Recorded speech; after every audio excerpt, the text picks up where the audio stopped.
From the high desert in the great American Southwest. Good morning, good afternoon, good evening, whatever the case may be, in all 24 time zones covered now by this program.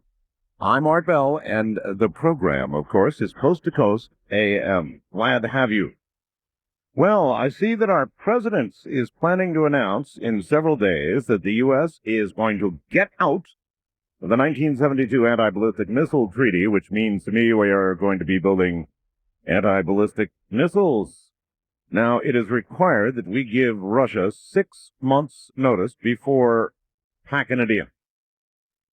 With this decision, the president takes the first step toward developing an anti-missile system that he says will protect the U.S. and its allies from missiles fired by rogue nations. Russia and the U.S.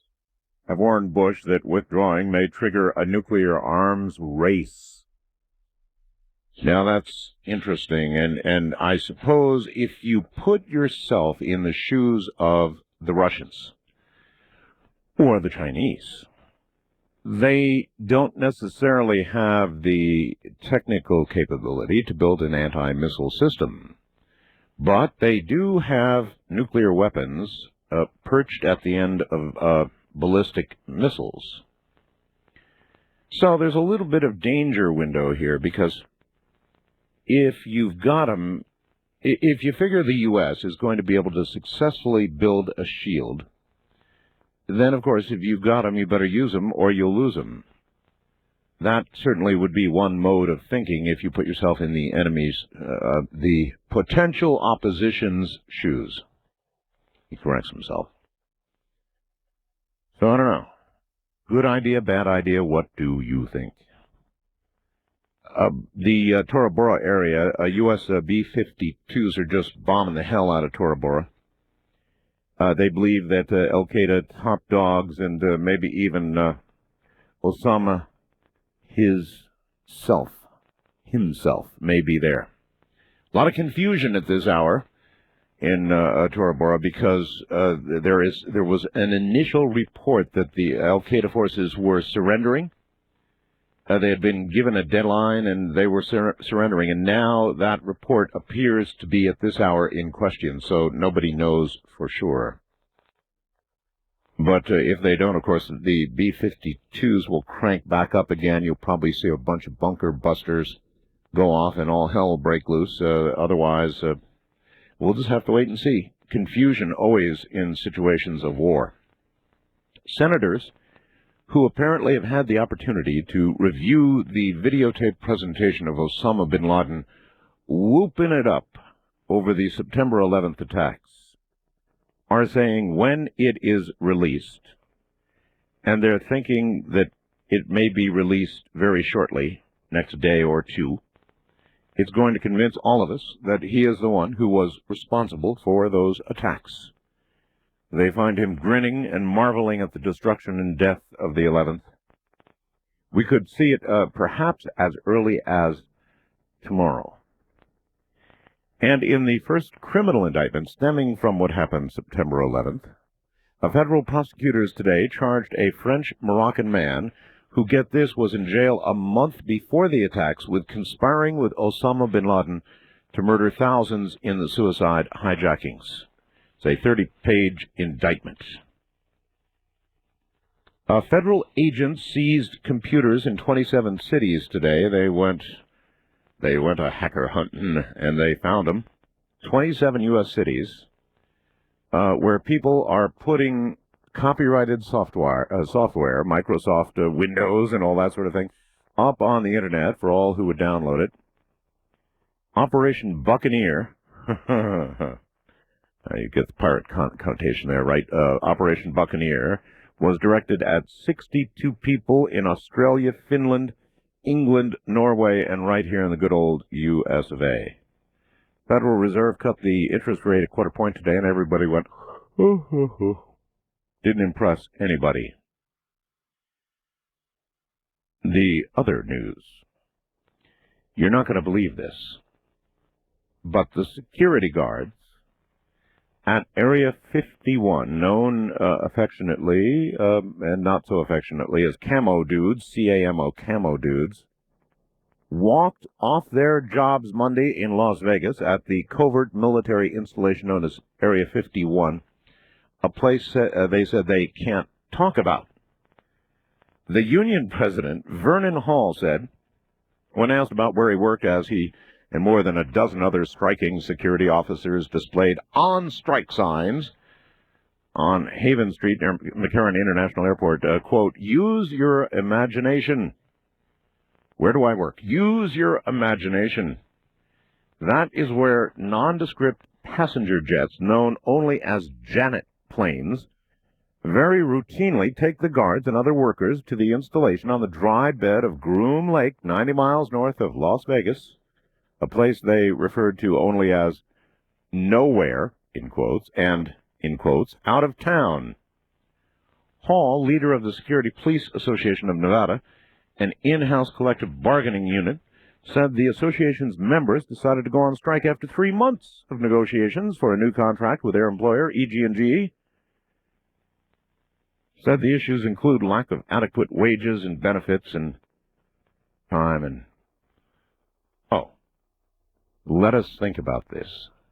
The people who guard Area 51 are on strike. Now, I've known a lot of people who have tried to get close to Area 51. There are certain mountaintops and areas where one can get a glimpse, but inevitably you are harassed by camo dudes.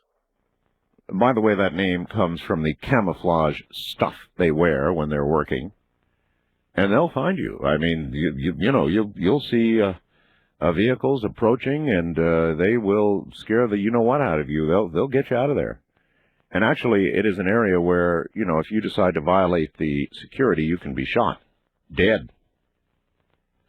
But now that they're on strike, you might imagine that anybody who was thinking of trying to get into the installation to see what's going on during this period of time decide to take advantage of the strike and take a stroll in there. A lot of stories about people who have made it into the area, people who have flown over the area. Not a good thing to do, by the way, and then when you do land, if you don't get shot down, you are, you're talked to for a long time. Tonight we're going to be doing something on Bigfoot. Tomorrow night we're going to be doing something on under the earth. I think you're going to find that really interesting. A Native American tomorrow night. Listen to this. Good day to you, Art. I was up visiting your site. This is a Native American writing this, and I was amazed at some of the drawings on shadow people.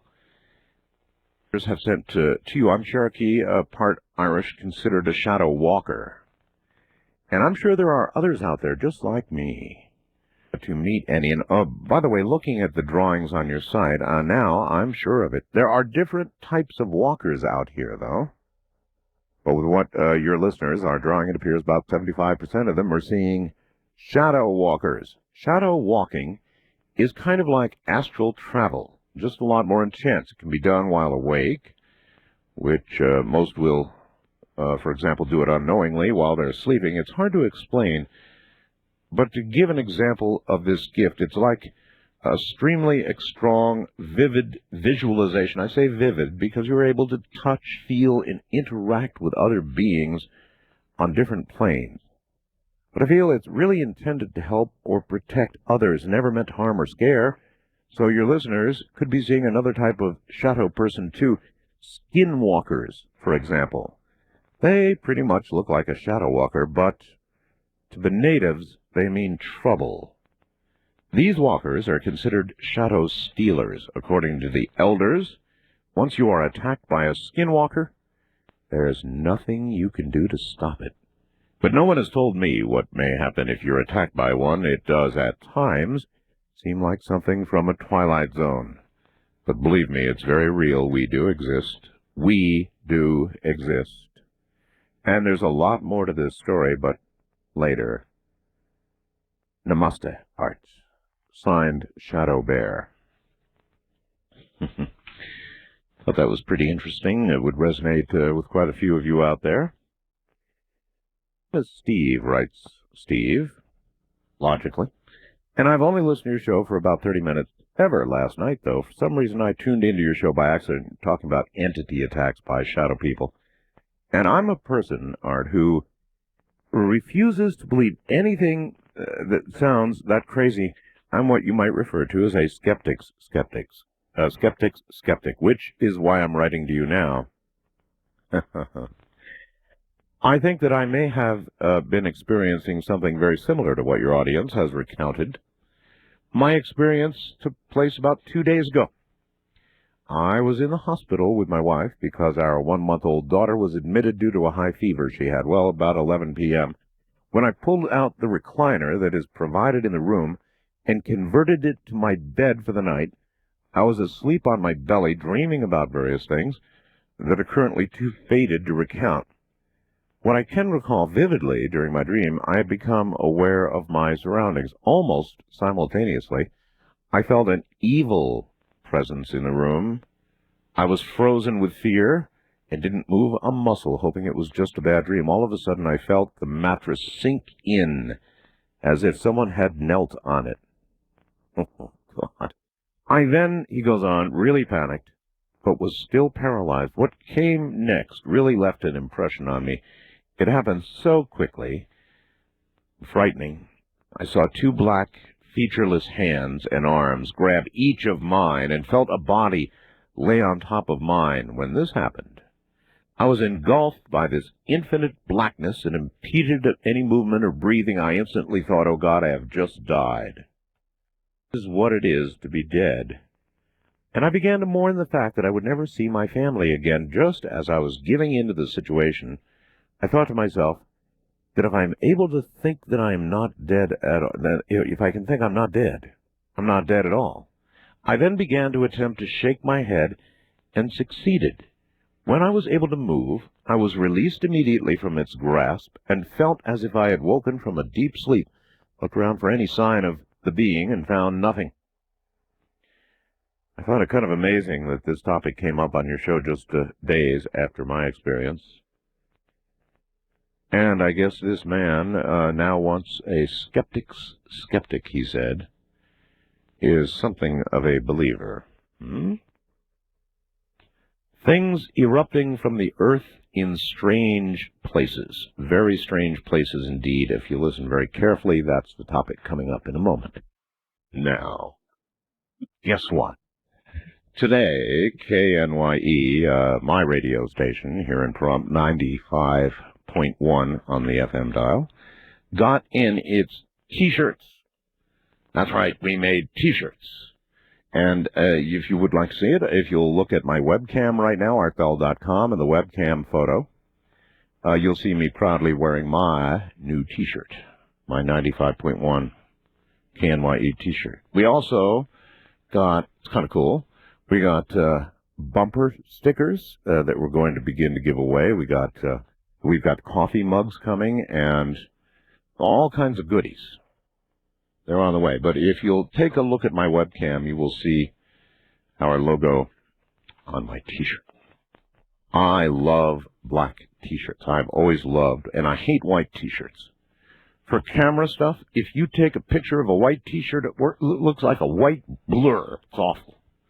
But black T-shirts, on the other hand, I don't know. There's just something about them. What's coming out of the earth that ought not be?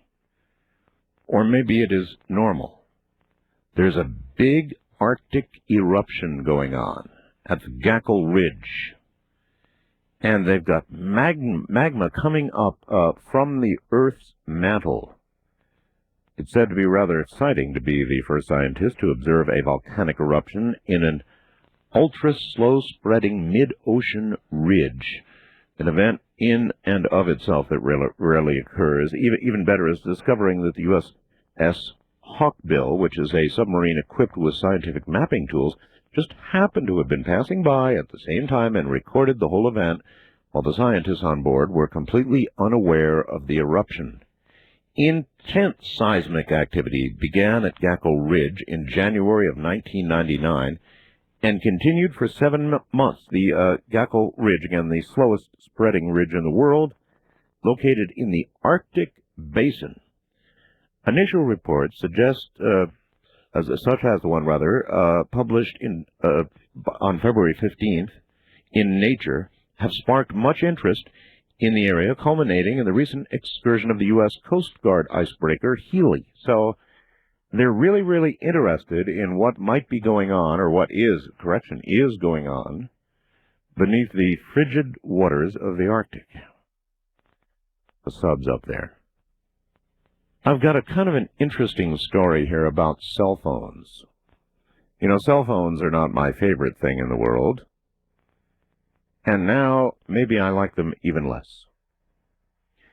The article says it's from Reuters News, and an expert has been quoted as saying that cell phones are spooking ghosts.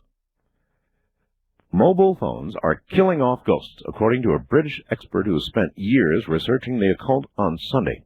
Tony Cornell of the Society for Psychic Research told the Sunday Express newspaper that reports of ghost sightings had begun to actually decline. And when did it happen? When mobile phones were introduced 15 years ago. So there is the possibility that microwaves at about that frequency affect ghostly entities. So, you know, suggesting this story might have something to it. If one of you out there, or many of you, are haunted by some sort of entity, you might want to have the cell phone near your bed. And if something begins to approach in the night, as we heard in that email I read a moment ago, you might just want to pop your cell phone on and, I don't know, call some kind of number, and perhaps the radiation will save you, or scare away whatever it is. According to the newspaper, haunted tourist attractions in Britain could be in trouble because the ghosts are going because of cell phones. They could be under threat if the number of cell phones continues to grow from the present figure of 39 million. Apparently, paranormal events, which some scientists put down to unusual electrical activity, could be perhaps drowned out by the electronic noise produced by phone calls and text messages. Now, isn't that interesting? Paranormal events, which some scientists put down to unusual electrical activity, could be drowned out by the electronic noise produced by cell phones and or computers of varying sorts. So in other words, in one way, if you think about it, the more technical we become, the more technical society becomes, the less subject to paranormal events it may be. And maybe with all the electronics, we're just not listening for things from the other side. We're so consumed with things from this side all the time, right? Could be. Anyway, that's what the British experts think. We're scaring away the ghosts with cell phones. I'm Art Bell. This is Coast to Coast AM. In the nighttime. The trip back in time continues, with Art Bell hosting Coast to Coast AM. More somewhere in time coming up. Good morning from the high desert. Our lines are open. Phaedra. Hey. You like that name, Phaedra? I do too.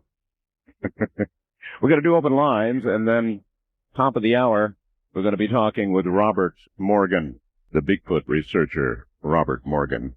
And I think I've got a couple of surprises lined up for you. On the first-time caller line, you are on the air. Hello. Hello. Going once, going twice, gone. Wildcard line, you're on the air. Hi. Hi. This is Julie from Kansas City. How you doing, Julie? Fine. How are you? Okay.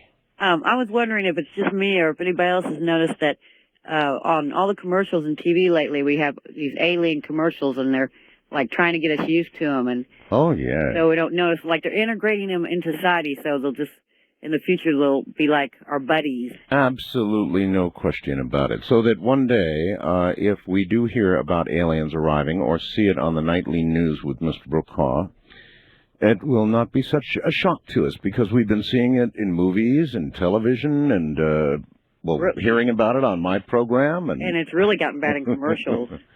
Yes, I know. Okay, I know. Well, I think there's a reason for all that. I think you're right. I was just wondering if anybody else had noticed that but me. And how long do you think it's going to take before that happens? 5, 10 years? You mean before we get an official visit? Or before we get officially that they're around us and we're not supposed to even notice them? Oh, well, that could be. They could be around us. There is a large group of people, there are many who believe that they are here now, that they are all among us right now. Now, I don't know if I'm one of those people. Well, I might be. And as far as when we will be first officially visited, I don't know. I really don't know. However, if you take the crop circles in Great Britain, the most recent ones, the face, the glyph, into consideration, then it might be getting pretty close, because it's gone from a sort of, with crop circles, a sort of, hey, guess what this is, folks, to more of a, here's what this is, folks. And I suppose the next step, obviously, from there would be some sort of presence or arrival. East of the Rockies, you're on the air. Top of the morning to you. Yes. Hey, I was wanting to ask you if anybody out there, any of the experts on Champ, Lake Champlain, if there's any kind of a pattern for him when he shows up in the summertime. Because my family and I, we'd like to go, just a camp, stay like at when who shows up? Champ, the lake monster. Well, I'm not intimately familiar with Champ, so. Is there a schedule for Champ? It seems like in the summertime there's more sightings, and I was kind of curious this past summer if there was any kind of any of your listeners. Sir, I'm not even familiar with Champ. What does Champ look like? I believe have you ever heard of Caddy? He's off the West Coast. No. Ogopogo. Well, try and give me a visual of if I were to see Champ face to. Well, there's two snout or whatever. There's two species they believe that they've seen. One looks like the classic Loch Ness monster type, and I believe a woman took a picture in 1976. Massey took a picture of one of it, and then the other one it's supposed to be a primitive whale. Then slightly reminiscent of a sea serpent, I guess. Sort of reminiscent vaguely of a serpent and a little bit of dinosaur thrown in, huh? Right. The American Indians and the individual that discovered Lake Champlain, explorers and stuff, it's been recorded all through history. But it seems to me that there's like a pattern when this thing shows up. But now, the lake is open to the ocean. So it may well be that Champ comes and goes as Champ pleases. Correct. Maybe breeding, or it comes in there, for certain reasons in the summertime, and that's when they have the highest sightings is around July and August. Well, I was wondering if anybody really knew if there was a pattern. No, I understand. Are you looking to be in the company of Champ? Well, we'd like to camp up there, like Port Henry. That's supposed to be a real hot spot for him. And I knew an Onondaga Indian, actual Indian, who had seen Champ eyeball to eyeball. You do want a meeting then, don't you? I don't know if I want to meet him right up close. I just want to take a look at him at a distance, Well, one thing's for sure. If it's mating time, you don't want to get in the way of Mr. Champ and potential Mrs. Champ. That wouldn't be good. No, but I was just wondering if anybody out there, any experts this past summer, if there's been any... All right. Well, you've asked enough. They'll answer, I'm sure. Thank you very much for the call. Sure, those of you who know something about Champ and Lake Champlain would be able to answer that question. We are going to be talking about, I don't know, what is Bigfoot, What is Bigfoot?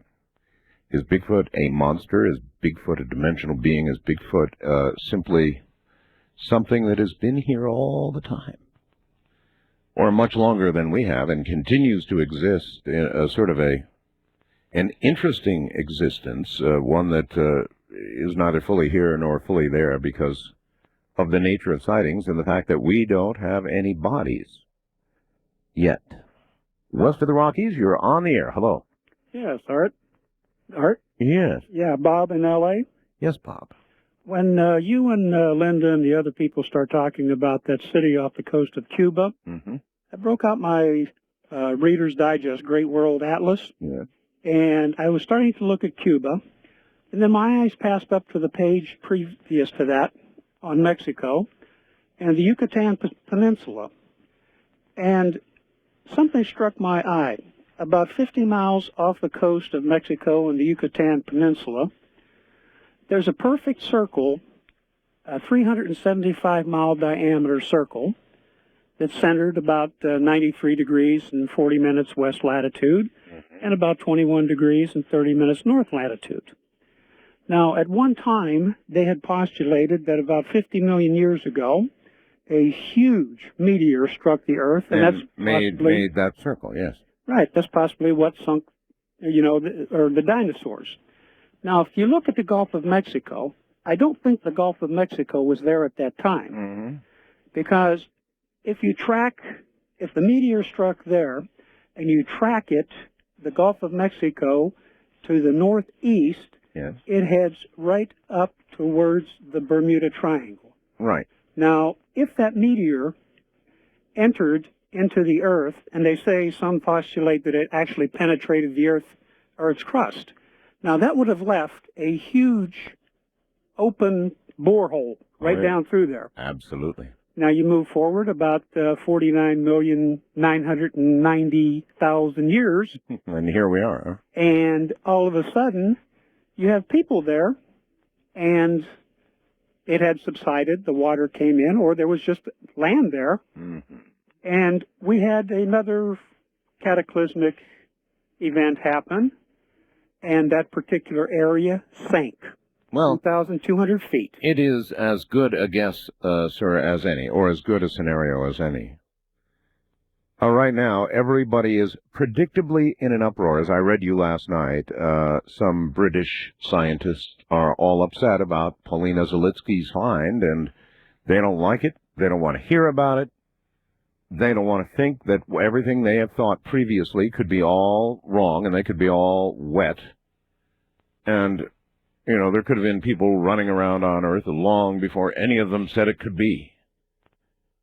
What kind of tragedy, personal one, for them, would that be? A very serious one. So they have huffed and puffed and blown at Ms. Zalitsky's house, but she said, look, it's just fact, You're not here in Cuba. You're in Great Britain, and so what the hell do you know? We have fact here, and we can prove what we're saying. So,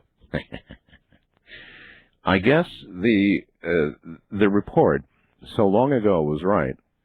The ones affected most negatively by change of any sort, aliens arriving, Earth's history, man's history, the ones who will be affected in the most negative, dire way will be the scientists who have postulated their theories as fact about when man first walked and all the rest of it. I mean, they're going to be so upset. West of the Rockies, you are on the air. Good morning. Hey, Art, this is Michael from Bakersfield. Hello, Michael. I noticed you had, about 2 years ago, you had a guest on named Reverend Andre Fletchinger from the Church of Satan in San Francisco. I remember, yeah. And at the end of the show, you said you were going to have him back on. Uh-huh. Did you ever have him back on? No, not yet, but I'd certainly have him back on. I will have, to the distress of many, just about anybody on who's interesting. Church of Satan, regular churches, you name it. I'll do any of it. But I just haven't thought about it lately. But I'd have him back on. He was a good guest. Yeah, he was. I really enjoyed him. Are you a follower? Not really. No, he was just very interesting. Are you a potential follower? I don't think so. I just found him interesting. All righty, sir. Thank you. Thank you, and take care. East of the Rockies, you are on the air. Turn your radio off, please. There you go. You're in a truck, I bet. Yeah, I'm in a truck. Just a guess. What's up, sir, and where are you? I'm Dale, and I'm in Cleveland, Ohio right now. And I've just got a question for you, Art. It's about the Osama bin Laden situation. You know, Osama bin Laden is a pretty intelligent individual, wouldn't you think? I mean, he probably is, yeah. Mm-hmm. I mean, to take 15 men or so and bring them over here and keep them undercover for 2 years and all that. Yes. And he's got some people under him that are, I'd say their IQ is above average, wouldn't you think? Perhaps so. Well, given that, and if you was to go and take out the World Trade Centers, and it being, like I said, being as intelligent as he is, wouldn't you think you would have a plan B after, in fact, he did what he did? Oh, absolutely. He basically sat over there in the Middle East and waited for us to just mow him down, and we're doing that. Yeah, look, to answer your question, absolutely yes. Of course he has a plan B. An escape of some sort. Or perhaps, on the other hand, he plans to be martyred, to allow himself to be martyred. Well, he's getting real close to that. If he's in Tora Bora, he's about to be shredded. If they haven't really surrendered, and again, at this hour, we don't know. There are reports of a surrender pending, but now that seems to be falling apart. And from war fronts and from front lines, you rarely get good, clean news. And even the authorities sometimes don't know what's going on. So either there is going to be a surrender or the B-52s are going to do their carpet thing, and some of those big bunker busters are going to fall. It's already a wreck over there, and Taliban's on the run, no question about it. But it's sort of the last stronghold, the last big fight. Big fight. There'll be a lot of mop-up to do, and probably a great deal of guerrilla warfare that will follow. But the last big fight is either about to happen or there's going to be a surrender. The hours ahead will tell. First-time caller line, you're on the air. Hello. Yes, Art. That's Dwight from Moose Jaw, Saskatchewan. Hi, Dwight. How are you? Good, good. What I phoned about was something that happened to me, many, many years ago, 25 years ago. I was at the farm visiting my parents, and my brothers and I, my dad decided to sit down and play with the Ouija board. Yeah. Well, something really strange happened where on the farm there's a big square out on the property. It used to be part of the old Red River Trail, and it's recessed square in the ground, and then inside that there's another recessed square outline. And we got playing with the Ouija board anyway, and this Chief Buffo come through the Ouija board and said that he had been massacred or murdered and buried out by this buffalo rubbing stone. That's a lot of moving around on that board to explain all of that. Well, through the process of over an hour, this happened, and so we had a backhoe out there in the next couple of days, and we went out, and every time we went out, tried to dig up this stone, and around this stone it would start to rain. Now, as strange as that may seem, but that's one of the strangest things I ever come across. So, did you dig up the stone? No, we just eventually just left it the hell alone. In other words, you took that as a hint. Yeah. Do not touch the stone. Yeah, for sure. All right, sir. Okay, thank you. Thank you very much for the call. Wildcard line, you're on the air. Good morning. Hi, Art. My name's Ryan. I'm calling from Concord, North Carolina. Hello, Ryan. Hey, I just wanted to make a quick comment on the story you read earlier about the fewer ghost sightings since the introduction of mobile phone. Cell phones, yes. Yeah. Something that almost concerns me is the fact that there's also reports that cell phones cause cancer, things like that. Yeah. It makes me wonder that even though it's nice to know there might be a way to protect yourself from, entity attacks and things like that, kind of concerns me that you might actually be scrambling certain lesser used parts of your brain at the same time. Well, I know, but how frequently are you attacked by an entity? After all, if you had a cell phone handy and you could use it as a defense, like holy water or whatever, just flip open your cell phone and radiate a little RF, and away it goes. But, there's one less soul to feed. Where is this entity going, and what are you doing to it with these frequencies? Well, my concern really would be is not so much that you're doing something to the entity, but that you're just making it impossible for any interaction, which would kind of... Yeah, but that's one conclusion. Another might be that you are somehow destroying an entity. Oh, yeah, that's definitely also a possibility. Well, cell phones had to be good for something. Thank you very much for the call, sir, and take care. I don't like them. I mean, and again, begging your indulgence, not this last caller, but the caller previous was on a cell phone. Now, I ask you, is the way that sounded, in your opinion, a step forward for technology and civilization, or is it a step backward? I maintain it is a step backward. And I wish these cell phone companies would get their act together and make it sound like real communication instead of something coming through, Rod Serling's chest. I'm so down on cell phones. But on the other hand, if they'll shoo away an attacking entity, then perhaps they have some good. East of the Rockies, you're on the air. Hello. Oh, yeah, Art. This is Tony. I'm in West Virginia. And on a cell phone, too, aren't you? Yeah, I am. All right. What's up? Yeah, I was thinking about that thing you were talking about with Mars and how it's supposed to be heating up. Yes, sir. Turn your radio off. Yes, Mars, they say, will heat up and the poles will melt. And they say this will occur because of the increased heat from the sun. And my nagging question is, well, then, how about third rock from the Earth, the sun? Good old Earth here. How about us? If they're going to be affected that way, then what's it going to do to us? Well, the only thing I was thinking was maybe the reason it might heat Mars up more than the Earth is because they don't really have an atmosphere right now. Well, that's true, but I would think an atmosphere would absorb heating. I mean, after all, we absorb heat and radiation quite readily from the sun. Well, okay. Right? Yeah. I was thinking it might not heat it up that much. It just might be enough where it'll melt their caps, and then they'll have a little bit of atmosphere, and then it'll stop heating up.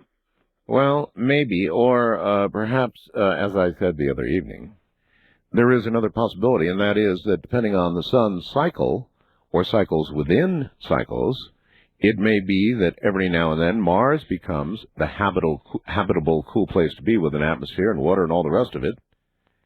And then Earth becomes the not-so-cool in more ways than one place to be, and, frankly, not so habitable. And maybe it's a big race to see whether we can get transportation for most of us from here to there before it happens. This is Premier Networks. That was Art Bell hosting Coast to Coast AM on this Somewhere in Time. Good morning. From the high desert, coming up, Robert W. Morgan. It's all about Bigfoot, folks, and I think I've got a couple of surprises for you toward the bottom of the hour. We'll see. Robert Morgan is a Bigfoot researcher, founder of the American Anthropological Research Foundation. Robert's initial encounter took place in 1957 in Mason County, Washington, when he came face to face with something he considered, in quotes, a giant gorilla following his stint in the U.S. Navy and his education as a data processing systems engineer for the FAA. Robert launched a career both in filmmaking and the search for the truth behind the Bigfoot.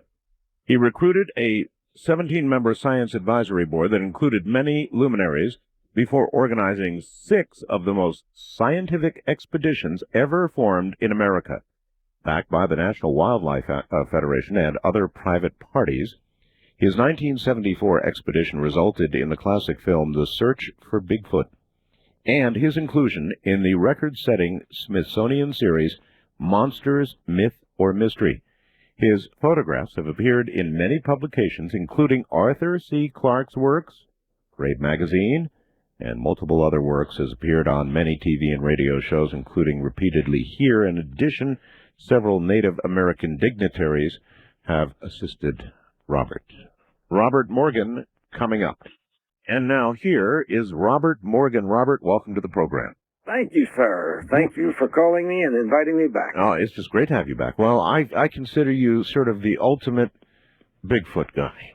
And I know there's a whole community of Bigfoot researchers out there. I might add, not all of whom love each other.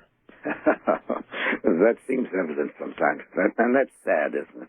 Yeah, I was going to ask you about that. Why is that? It's sort of seems like there's a lot of, I don't know, jealousy and infighting, just like in the UFO community, and maybe any community for that matter. Among those who speak to the issue, there's just a lot of infighting. How come?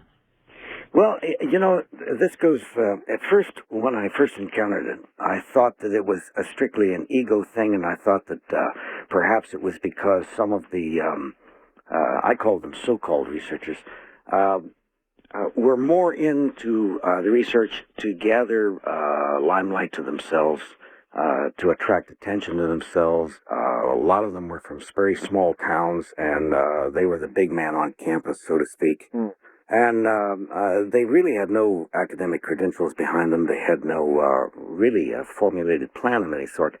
And so I thought, well, gee, maybe it's just because there aren't really a lot of scientists involved. But then the more I got involved with science in other facets, I discovered that there's a great amount of professional jealousy in the scientific community. And I think one of the greatest,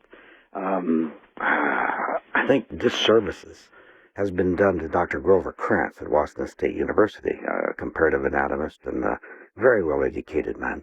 And his book, The Track of Bigfoot, things like this, and his reports, he was really castigated by his peers. And many of the people that formed my science advisory board, one in particular, Dr. Carlton S. Kuhn, who is professor emeritus at Penn State, and he wrote a book that is now passed by because we've learned, as we've gone on. It was called The Races of Man. They also suffered the same thing, but at a different level. I guess it just comes down that a lot of human beings are just jealous and small-minded, and I guess that's the way they are. Maybe that's why Bigfoot won't have much to do with it.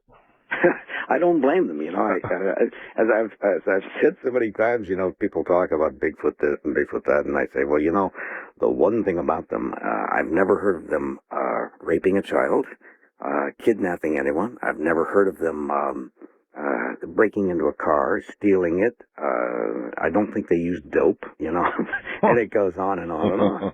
They've never declared war on anyone. Maybe they have just observed our civilization at afar for a while and decided contact is better not made. Well, I think that is absolutely true. I think that the more they have observed us, and yet they have watched the gentler side of us, and they've been seen many times. There's a school teacher in a small rural town in Ohio who have seen Bigfoot families, a small family, I'm not talking about anything large, but 3 or 4 at a time, come just outside the periphery of vision of most people near her small country school. It's down in the Amish country. And she was quite straightforward, and she said, yes, I've seen them now. They've been back 2 or 3 years. And they come down and they sit just out inside the woods and watch the children play. And I think that's fascinating. Another thing was old-time engineers on some of the smaller roads would tell me of them being seen watching the trains go by, just sitting on the bank and watching. And right here in Montana, not too long ago, in a pass, it's called Marias Pass, indeed, the engineers have seen the Bigfoot families. Well, I was kind of kidding, Robert, but maybe I'm really right. I mean, maybe they have observed us. They know what we seem to be all about, and other than the occasional approach of the more gentle, they stay away. I think it was kind of funny to say, but simultaneously, I think there's a lot of truth to it. The more they see of the little hairless people who scream at just about anything, and if you go into the national parks and view us from afar, here's this beautiful wilderness and all these majestic things, and here comes a family screaming, yelling, dropping gum wrappers and things like that. We're not necessarily, as a matter of fact, in anthropology, the more I've studied it, as I've said so many times, I've learned more about my fellow man than I have about Bigfoot, simply by watching their reactions, and we're not necessarily an admirable race. Back in 57, when you were hunting, you saw your first, but you originally reported what you saw, not as Bigfoot or as something distinctly different, but as a gorilla. Where was that, and what do you recall about it now? Well, I was in the state of Washington, and I had been aboard the USS Princeton, anti-submarine submarine warfare aircraft carrier. And after being imprisoned aboard ship for a tour of the Far East, I took any chance to go to the woods. And I had gone up with a friend of mine up in Mason County, and he turned to the right, and I went to the left. And I say I was hunting because I had a gun and all that stuff, but I really had no interest in hurting anything. I just was out there. And something came down through the brush, I guess it was around 9 o'clock in the morning. And I heard it, and I finally stood up, and it was something good size that was in the brush. I couldn't see what it was, and I finally called out, and all of a sudden it just went dead silent. And first time in my life, every hair on my body stood up, and I couldn't quite figure out why was I concerned. I was the guy with the gun, right? And well, when a large animal goes dead silent, it could mean, I suppose, a lot of things. It could mean it's protecting itself by becoming silent, or I suppose it could mean it's decided to stalk you. It's very possible. I think that in the subsequent events, I think I shocked it. I think it was not expecting me. And I think I really shocked it. I mean, here's a master woodsman of the Bigfoot, and all of a sudden up pops this little strange character. And finally he took off through the brush, and when he got to a point where he could see me, he turned around. And I thought I was looking, and I used this with tongue-in-cheek. The expression on his face reminded me of Sonny Liston after he picked himself up off the floor when Muhammad Ali got through with him. He was surprised and not very happy. Well, you've had years to dig up that analogy. That's pretty good, though. But he looked at me, and I looked at him, and to this day, I've even tried hypnotherapy. I don't know who left first, but my money is on me. And when I got back to the car, my hunting partner showed up from the opposite direction, and he never would speak to me about what happened to him. All I knew is he showed up the same time I did, and we got in the car, and we left. And when we got down to the very first place, we got some breakfast, and I tried to report it. And this is standard operational procedure. I called the State Highway Patrol, and they said, I think you better call the sheriff. Really? Really? Yeah, so I called the sheriff, and they took down all the information. And the more I looked into their questions, the more I thought, now wait a second, I have about 4 months to go before I'm going out of the Navy, right? Right. And I thought they were going to send somebody down with a little white coat, so I just exited stage left. And I'm sorry that I did, but... yeah, you can tell from the way people ask questions. You really can. There becomes a certain sort of tone in their voice, right? Oh, definitely. They were, obviously there was more than one person listening, you know. Well, and I'm a dumb kid from Ohio. I was from Canton, the old town. I had never heard of Bigfoot. I had no clue. And I kept telling them that, as if I was talking, I said, look, you got to understand, you have a gorilla loose up here. I saw it. There is no question. There's a gorilla loose up here. There's a circus been through here. Somebody lost their gorilla. Were you with another party up there, sir? To which I'm sure you'd say yes. Were you and your friend celebrating in the woods? I mean, that kind of question. I know. All sorts of things. And I thought, nah, this isn't worth it. So when I got back, I went on with the idea. In fact, I told some of my shipmates, I saw a gorilla up in this thing. Yeah, right, you know. So I figured I did what any other red-blooded American boy would do at a place that has a term like that. I shut up and went back, and it was a couple of years later I was reading remember the old Argosy and True magazines? I do. Yes, well, I loved those magazines. And I was reading that, and that's when I started reading about the Bigfoot from Northern California. And I thought, oh my God, that's what I saw. And then when I heard people starting laughing and chuckling and making fun of it, I thought, no.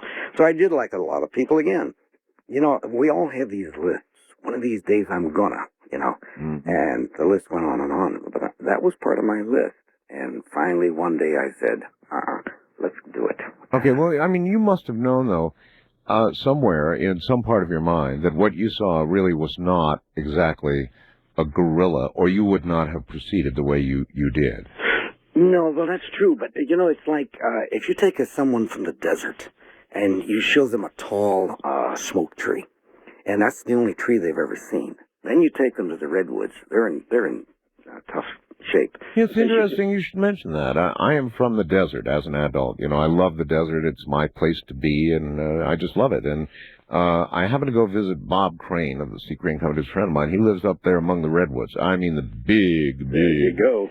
And it creeped me out, Robert. It totally creeped me out. I mean, the redwoods were so high that going down the highway, a satellite dish could not see the southern sky or much of anything else. I mean, it just was, it was freaky.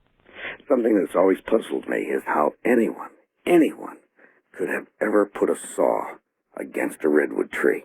I've never understood that. Money?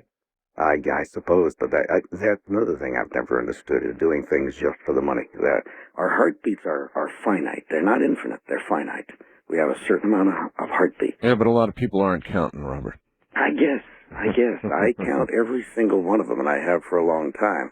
But I was a kid from Ohio, and I had no way of making a comparison. I had to compare it with something that I knew about. And there was that one gorilla that always fascinated me, Gargantua.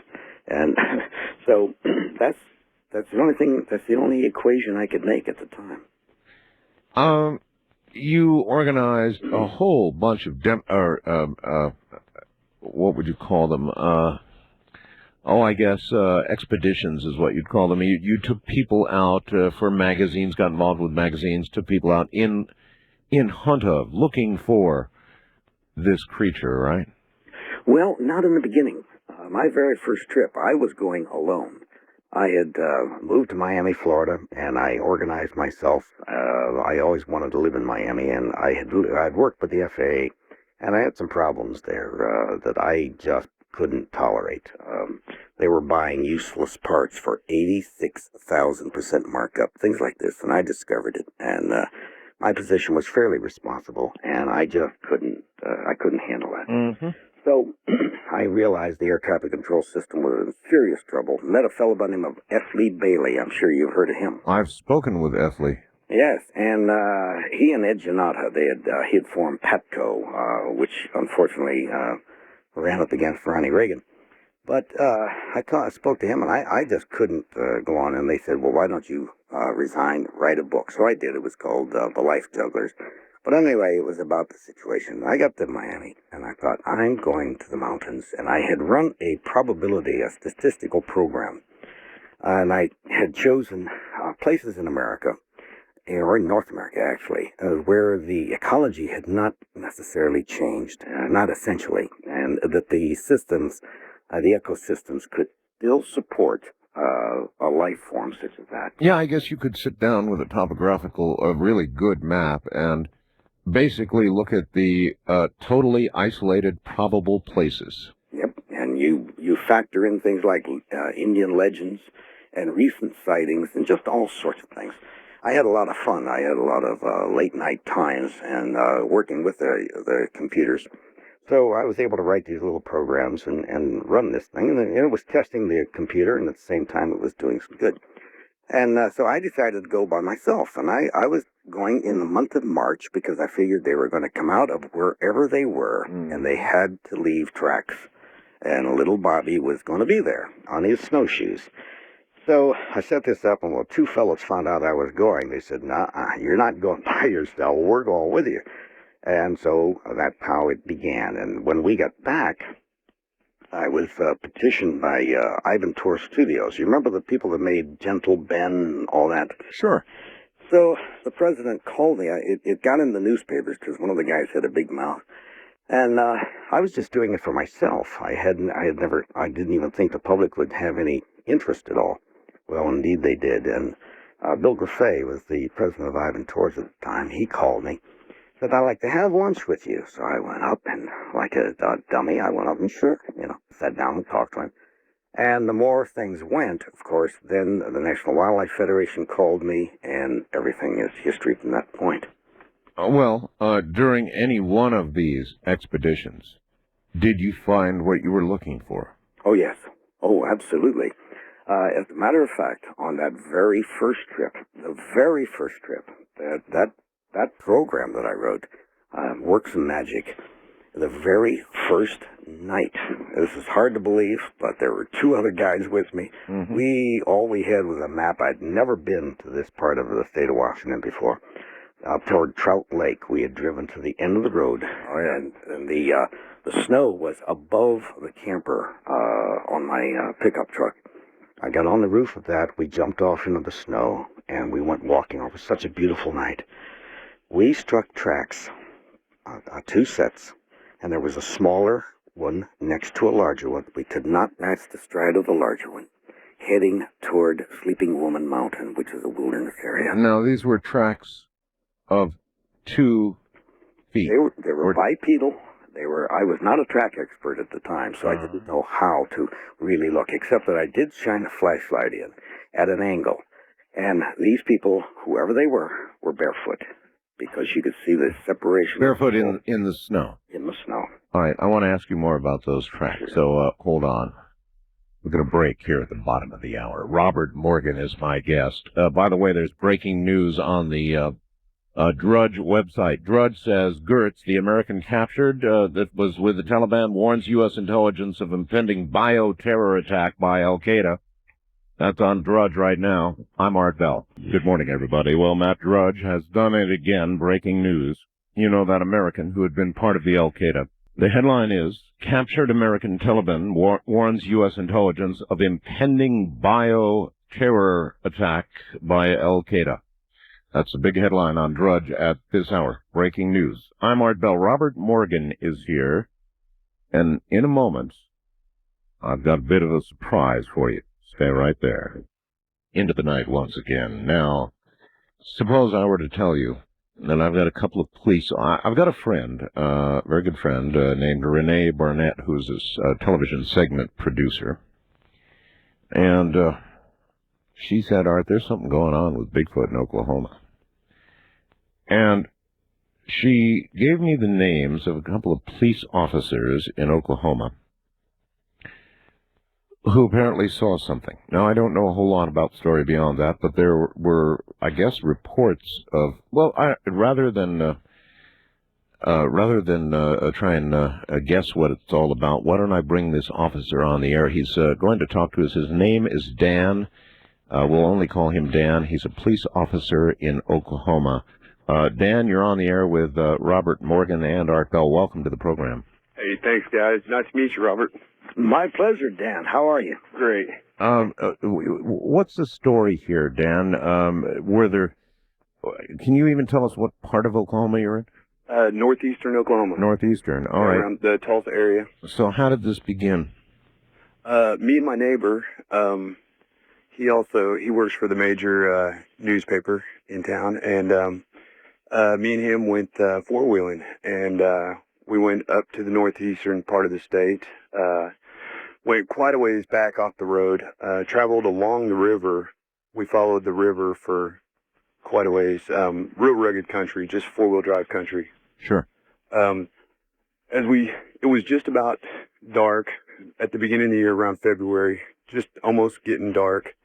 Come over a little hill and have a straight shot through the woods. You know, the trail just keeps going straight. And approximately 50 feet in front of us, something steps off from the river side of the road, which is the right side. There was tall grass, real tall grass. I want to call it like cane. Mm-hmm. Stepped out of the cane and crossed the road, did kind of like the Patterson video, you know, where he turns his whole upper torso, stopped, looked at us, and then kept on trucking right in the woods.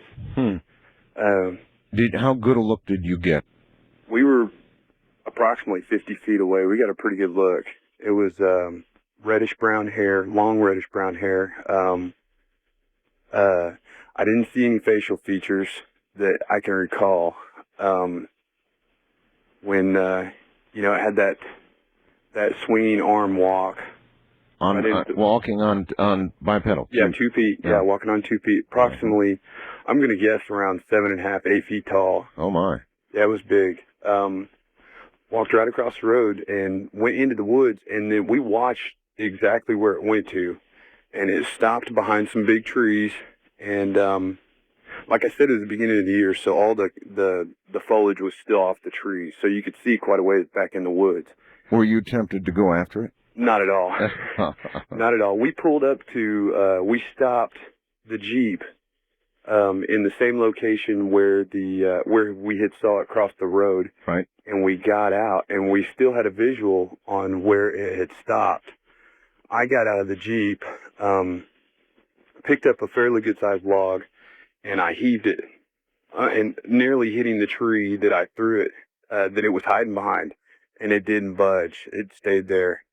After that happened, after it didn't move, we both decided that it was best just to get in the Jeep and go ahead and get out of there, because you know, we neither one of us were sure what we had just seen. It was total silence all the way out of the woods. We didn't talk about it all the way out of the woods. We were pretty much in shock of what we just saw. I understand. And then apparently, once again, you saw something. Yeah, approximately about 6 weeks later, I returned with a fellow officer, good friend of mine. We were camping. We got there early that day. Now this would be Jeff, right? That would be Jeff. Okay. And we got there early that day, and we were going to meet up with 2 other people that were going to bring Jeeps, and we were going to go four-wheeling. Got there early, started cooking, started campfire. I was chopping wood, and Jeff was shooting a new gun that he had just purchased, and there's big hills out here, real steep hills. You can't hardly even walk up on them. I started hearing something coming down the hill. I got like rocks kind of rolling down the hill, branches breaking and stuff. I could hear stuff moving around behind me, and I turn around and I look, and you know, same time of year, no foliage on the trees. You could see through the woods. It didn't see anything, and so a few minutes later, I hear the noise again, and every time I hear it, it's coming closer. It's approaching. I asked Jeff. He stopped shooting his gun, and I asked him. I said, "Are you hearing that?" And he didn't tune into it right away. And as it got real close to us, there was a big mound of dirt just behind my back. It was a big mound of dirt, and that's where I was hearing all the noises from. Which the mound of dirt is at the bottom of the hill, and it's approximately about 12 feet tall and about 20 feet long. Mound of dirt. And when it got to that point, Jeff started. He began to hear it moving around behind us, and it was fairly close to us. And it sounded like something was crawling on its belly, and it only moved when we were talking or making noise. And if we stopped making any type of noise, it would not move. But if I started to talk again, you could hear it moving around. I mean, really? Just very softly moving around. At that time, we both decided to reload the guns, grab the guns, and good idea. And grab the flashlights, and we kind of stealthily walked to the end of this mound of dirt, which is probably about 20 feet long. And we walked down a little gravel road, and when we got positioned to the end of the mound of dirt, we both turned on our flashlights, and here's this creature, and it's like either laying flat on its belly or like low kneeling. You know, it's very, very crouched down, very low. Right. And when we turn the flashlights on, this thing begins to stand up, and it's big, it's hairy, and it's fairly huge. Were you able to see any detail? The long reddish brown hair, again, you know, basically what I described earlier. As tall as 6 or 8 feet? I'd say 7 to 8. 7 to 8 feet. All right, really big. Really big, and we're talking less than a distance of 20 feet. Yeah, you were really close. Right up on top of it.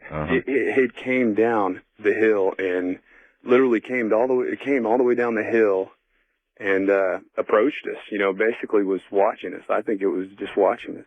Just watch. And could you see any facial features at all? Not that I can remember. I don't know if it's shock or what it is, but I cannot remember a facial features. What about sounds or smells? I don't remember any smells that night. Excuse me, did it have anything in its hand at all? I didn't even notice. If it did, I didn't know. I didn't see it. So you were just plain in shock. Yeah, basically, yeah. And as it started to stand up, Jeff turned. Jeff was in front of me. He turned and he went right past me. And he was heading back for the truck. And I grabbed him by the back of his shirt collar, and I walked backwards with my gun pointed at it the whole time. You both had guns. You were never tempted to let loose? No. At one point in time, before we had approached it, when we had both began to hear the noises, when Jeff tuned into it, and there was a lot of rustling around when we were making noise. When I started to hear it and Jeff started to hear it, I shot a few rounds over the top of that mound of dirt before we walked back there. It is, to me, remarkable. You said that Jeff was firing his gun. As this thing began to approach, now, you would think that the sound of gunfire would absolutely repel anything like this, but obviously either that or it was interested in the gunfire. Right. It may have been thinking that you were shooting a game of some sort. Right, and it was looking for the game. Right. Oh. And that has happened. Oh, has it really? You mean a Bigfoot will steal your kill? Yes, this has happened in the state of Washington while I was in Cougar, Washington. A very similar incident happened to a Marine that was on leave, and he shot an elk. And the Bigfoot took it? A large male came down, and he cut loose on the Bigfoot and hit it. But the Bigfoot was coming in for the elk. And also, a few years prior to that, this was in the early 70s, there had been a hunter that had been killed there that had shot several rounds after he had the elk on the ground and had begun skinning it. And he fired several rounds, and unfortunately, he was badly beaten. Dan, have you tried to draw this creature that you and Jeff saw? No, I have not. Did you report this? Yes, I did. I reported it with David Wilbanks online, and he's at southernbigfoot.com, and that's where my stories, both of the stories that I just told you, are posted at. And since I've met with him in the last 8 months, we've been going back, and we've casted 2 different sizes of prints. One which was fairly small. Oh, you have casted prints? Yes, we've been back since then. Once after that second encounter with Jeff, I came home and I started looking online. I started looking at Bigfoot. Because this is something this was all new to me.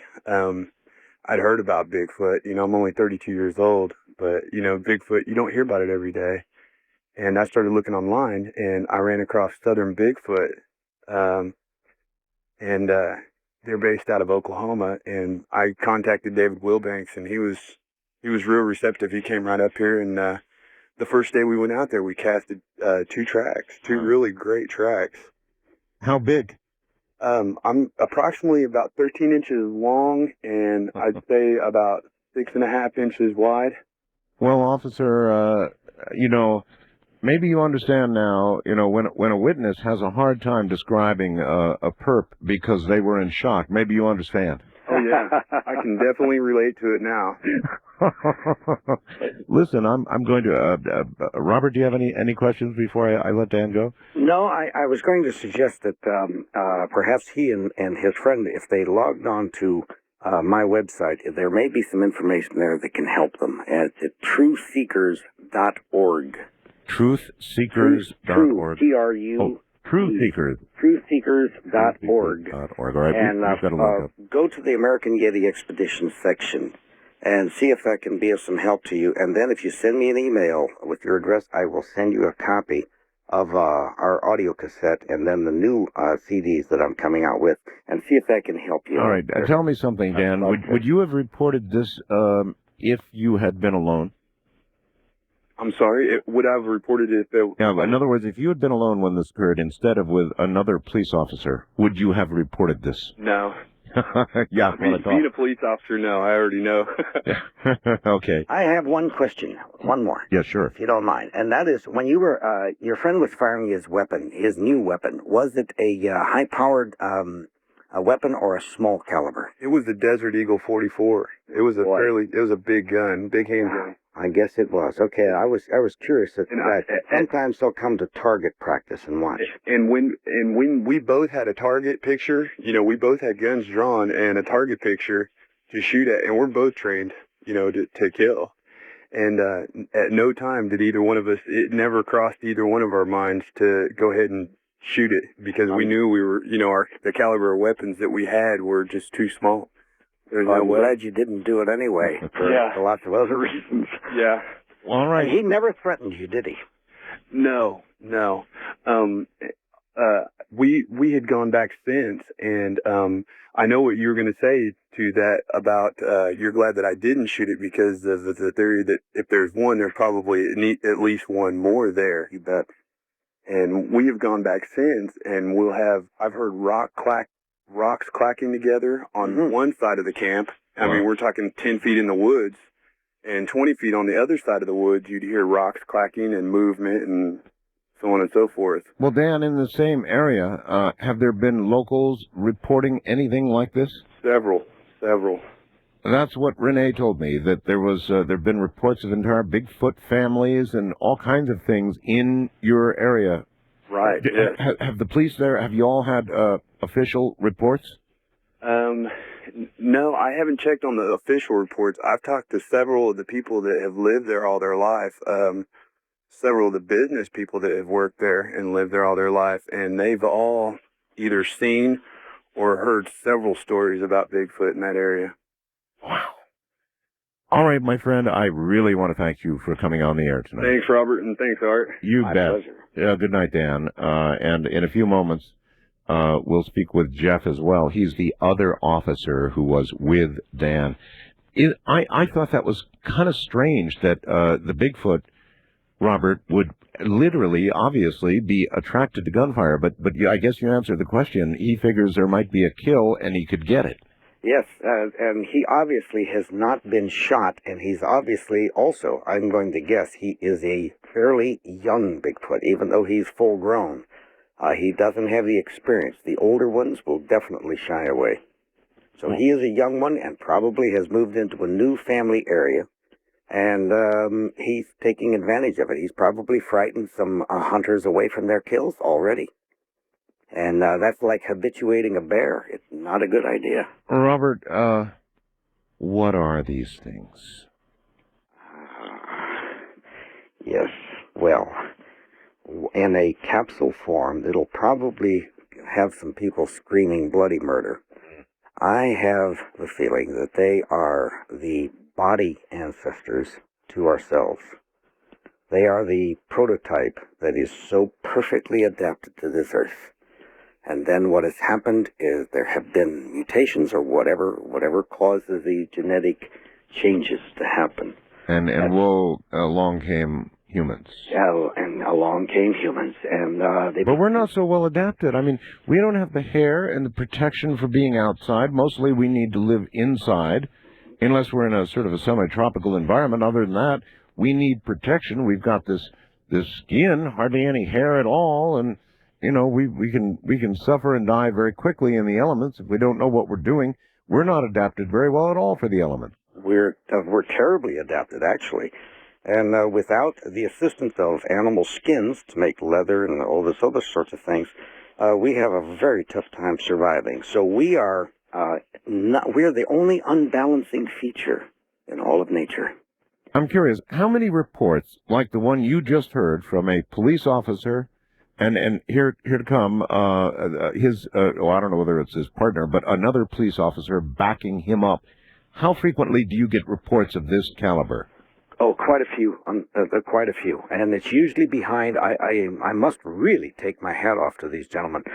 Most police officers speak among themselves, but they never go public because there's a possibility they could lose their jobs if they have the wrong kind of people around them. In Ohio, for instance, someplace I'm very familiar, they had quite a few sightings, and I questioned that myself when I went down to the sheriff's department, and so happened my cousin was a sheriff officer, and some of their most senior officers took me into one of those questioning rooms, closed the door, and then told me what they themselves had seen. But they had been given an order by the sheriff in this county that if they discussed it, they would lose their jobs. Yeah, well, because they can't protect you. They're afraid, and there's religious problems there. just like there is all across society. It is so sad, and why we can't face the truth, but it's not in the index of a lot of our books. I just want to understand the truth about what these things are. Hold on, Robert. We're at the top of the hour. My guess is Robert Morgan. He's perhaps one of the world's greatest Bigfoot experts. And in a moment, you'll hear from yet another police officer, the telephone lines allowing, who also witnessed and backs up the story of Dan. From the high desert, I'm Art Bell. This is Coast to Coast AM. This is Premier Networks. That was Art Bell hosting Coast to Coast AM on this Somewhere in Time. 2001. Robert Morgan is my guest, and because the officer I have on the line right now is actually on patrol, I suspect in his patrol car right now, we're going to hold the brake for a moment, and with Robert Morgan, go directly back to Oklahoma to a patrol car and an officer named Jeff. Jeff, are you there? Wait a minute. Let's punch the button. Jeff, are you there? Yes, how are you doing this morning, Art? Hi, Jeff. You're in the same police department as Dan? Actually, he works for one just to the east of me. Okay, so you're adjacent towns. Yes. But you know each other quite well. Yeah, we actually used to work for the same department back in 94. Oh, okay. All right. Were you ever partners? Yes, we were, actually. Oh, you were? Yeah. All right. Well, I'm sure you got to hear Dan's story. I sure would like to get your take and obviously just reinforce what he said. Right. So I guess I'll start with, we had went to the woods. We were pretty far off the main road. We'd, like you said, we went down along the river, and we found us a place that we were going to camp at that evening, and had started to set up camp. And I had bought a new pistol the week before and had brought along. I was going to test fire it and try and get used to it. I guess I fired probably about 20 rounds or so, and Dan had kept on asking me if I'd heard some rustling or something up on this hill, and I hadn't heard it. I'd been shooting, and once he'd pointed it out, I still didn't, it didn't come to me as far as I could hear it. Well, your hearing was probably impaired. Right. And that 44 Magnum is pretty loud. Yeah. But we'd decided to cook a little bit of dinner. It was just before dusk, and we turned the radio on the truck, and we're sitting back and we're eating, and it was starting to get dark, and Dan had pointed it out again to me, and that time I'd heard it, and it was just like a quiet rustling in the leaves, probably I'd say no more than 50 yards over the edge of this berm, and it seemed like it was getting closer. And once it got, I would say, probably 20 yards away from us, it actually seemed like it was starting to circle us. Oh. First it was going to the left, and then it started coming back to the right. And we're talking a pretty extended period of time, because it was dark by the time it started coming back to the right. I would say probably 30 to 45 minutes that we had turned the radio off and were listening. And in that time is when Dan had fired, 5 or 6 rounds over this hill. We're thinking if it's, an animal out there, it's going to run away, and it's not going to bother us. But if it's somebody out there messing with us, they're going to say, hey, I'm over here, don't shoot. Right. Sure. And nothing. It didn't run away. And there was nobody out there, saying, hey, there's somebody out here, don't be shooting. And I'll be quite honest with you, I was starting to get a little anxious. Well, Dan told us about the confrontation. In other words, that you got around there with flashlights. Right. And you shined flashlights on this creature. And Dan said it raised itself up. And was, probably, he said, about 8 feet tall. You concur with that? At least 8 feet tall. He didn't really get much of a look at the face because he admitted he was in shock. And I can imagine you may well have been, too. Did you get any sort of look at its face? At the face, no. No, I didn't. In fact, the first thing that crossed my mind when I saw it was, it's time to get out of here. Yeah. And I was headed to the truck, and I was leaving with whether Dan was coming with me or not. Oh, really? Yeah. Did you mention that to Dan? Actually, when he grabbed a hold of my shirt, I figured he had the idea because I told him, I'm going with the truck and we're getting out of here. You did say we. Yeah. Good. All right. So then you really concur with everything he said. Is there anything he said you can add to? Other than, it really did seem like it was maybe crawling on all fours. When I had first saw it, it was as if it was standing up and like it was on its knees. And even when it was on its knees, it appeared to be at least 5.5 to 6 feet tall. Aye, aye, aye. And as it stood up, that's when, I don't know if you want to call it fight or flight, but I was ready to fly away and get as far away, as fast away as I could. Makes all the sense in the world to me. You two had a gun. Yes. And you had reloaded, and you were all ready to go. You could have fired that weapon. Why didn't you? It never even crossed my mind. In fact, until I got back in the truck, I didn't realize that I had the gun in my hand. I knew I had it, but it didn't cross my mind until I tried to open the truck door, and there was the gun in the way. Very, very interesting. So, in other words, you totally back up Dan's story all the way. Yes. Jeff, one last question. How have your fellow officers reacted to what the two of you have said? I think I might have told one other officer that I work with about it, my partner that works with me now on midnights. But I didn't tell my wife about it for over a month after it happened. And other than her and my partner now, I've told my dad and my uncle, and that was only a month ago. I haven't talked to anybody about it. You think you saw Bigfoot? I know I did. Robert, any questions for Jeff? Oh, I see what happened. All right, we've lost Robert. All right, well, listen, Jeff. Okay. Thank you. I can't thank you enough for coming on the air. Very brave of you to come on the air. Thank you so much. Art, it's been a pleasure. Thank you very much. Good night. And I'm going to have to get Robert back. All right, so there you have it. You have two police officers corroborating each other's stories who do not think but know they saw Bigfoot. Robert Morgan is an expert on all of this. He'll be back shortly. Let's talk a little bit about the shadow government. Do you believe it's there? Yeah, we've heard that term, for so many years, and I thought it was this group in the Netherlands that sit behind smoked windows and make decisions like, giant players of chess. But it isn't. We don't have the government anymore. What we have is a loose coalition of bureaucracies.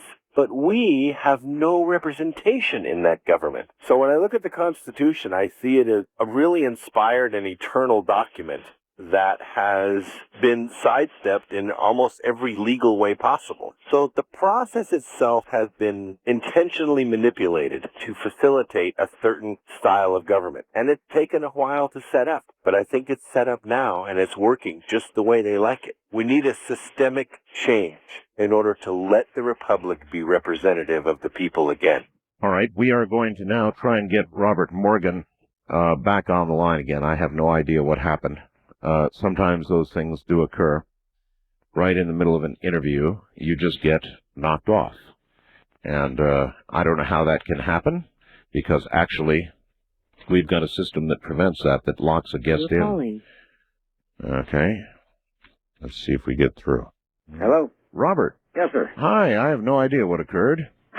I take it, hopefully, when you realized you were disconnected, you raced to your radio. No, I didn't. Oh, okay. Well, you missed, oh my. You missed Jeff. I brought him on, and he verified every single thing that his partner said. At the very end of the interview, I asked Jeff if he had any doubt that he had seen Bigfoot, and he said absolutely no doubt whatsoever. Wonderful. So there are two police officers corroborating each other's reports from Oklahoma. What do you know about Oklahoma and Bigfoot? Is that an area where it's seen? Yes, it is. Matter of fact, I attended the FAA Academy there in Oklahoma City. In fact, my daughter was born there in Oklahoma City, so I spent quite a bit of time, and I had a horse, and I was able to get out quite a bit in the distance. And there's no question that Bigfoot, especially, you look down towards the Ouachita Mountains, which goes down toward Arkansas. And I was in the Navy with a Pawnee and Kiowa combination, and I went over to the reservations, and they had no question in their minds that the Bigfoot existed there, have for centuries. So there's no question. These gentlemen, from what I heard on the first interview, the gentleman is very sincere. I think he's saying something quite accurate. Well, it is interesting that two police officers are willing to come forward on a subject of this sort. For the reasons that you laid down a little while ago with reference to Ohio. But I guess, departments differ wildly, and in some of them, I guess you're allowed to say what you saw. Yeah, well, remember that UFO sighting where those officers chased that UFO almost over to the Pennsylvania line? Yes, as a matter of fact, we're going to repeat that show. So many people have requested it. We're going to repeat that just around Christmas. Yeah, and I think some of them, didn't they lose their jobs, I believe? Some did, yeah. Yep. So the times are changing. Thank God. Times are changing. But you've still got to think really hard before you report. When you and I were last speaking before the interviews, you were talking about some tracks. You remember? Yeah. You were talking about some tracks, so pick up on that very quickly. You're talking about out in Trout Lake, yes. Yeah. Mm-hmm. Well, we had tracked a short distance, but none of us could believe that we were that fortunate, or that my program was that. We just could not believe it. So we went back to the truck and went on with our trek. And I think it was the second night in. We were quite a ways up. We had stopped the truck, and we were now on snowshoes and hauling a sled behind us. And we were getting definitely into the wilderness, and there were no tracks around us. It was just us. And we had camped next to a stream that was starting to flow. Was starting to break up. And in the middle of the night, we heard this snuffling, snorting sound. It sounded like a horse trying to sniff the air. Right. And each one of us looked at the other, and we were awakened. And I said, "You go check it out." And I said, "No, you go. It was your idea." So none of us checked it out. And the next morning, we went up over the top of this little ridge, and there was nothing there. There was just a small snowbank, and there was nothing there but this stream. So naturally, we thought we heard this. Well, collectively, the three of us must have been dreaming. A few miles further up, we found where someone with large feet, barefoot, had come out of that mountain stream, came up onto the road, turned around twice, walked back down into the stream, and continued going downstream. We had some unfortunate accident while we were up there. We got into a whiteout, and the boots we were testing for a major manufacturer, we won't mention his name, froze my feet, and they were supposed to be waterproof. They weren't. Anyway, we finally had to trek out, and when we did get out, we found out that on the other end of that stream, going downstream into the White Salmon River, there had been indeed sightings. And about this time, they had had a sighting near Bonneville on the river, the Columbia River. So we pursued that. Of course, I was limping by this time on frozen feet. We got down there, and this is where I ran into Conrad Lundy, who was commissioner of the Skamania County, and I ran into the gentleman who owned the Skamania County Pioneer, Roy Kraft. And their hunters were everywhere. Everyone was there with their rifles, their shotguns, everything. I asked him what in the hell was going on, and he told me. And I could tell he was a local. I didn't know he was the county commissioner. And he said, I suppose you're here to kill it too. And I said, absolutely not. And I went off on him. Mm-hmm. And being, of course, a very shy individual that I am. And I said, he said, well, it's not against the law. I said, well, it sure as hell should be. You know, he said, well, I'm the county commissioner. I said, well, don't stand there. Do something. You know, somebody's going to get shot up here, and it's going to be more than the Bigfoot. Oh, yeah. So he took me down and introduced me to a gentleman by the Roy Kraft, and I wish you had met him, Art. This guy was the quintessential editor to a small newspaper. He had the cigarette ash that was longer than the cigarette. He had the celluloid, everything. You sound like the Roy Schneider of Jaws, you know. Remember Roy Schneider out there? Oh, yeah. Somebody's going to get killed, and all those rednecks piling into the boats and going out there, and sure enough. Bingo, exactly. Well, Roy sponsored the ordinance, became the first law passed in America. And it was with me jumping up and down on Conrad Lundy, and Roy sponsored it and became the first ordinance that was passed in America. What was interesting about Roy Kraft is after I got to know him, I said, what are you doing in Stevenson, Washington?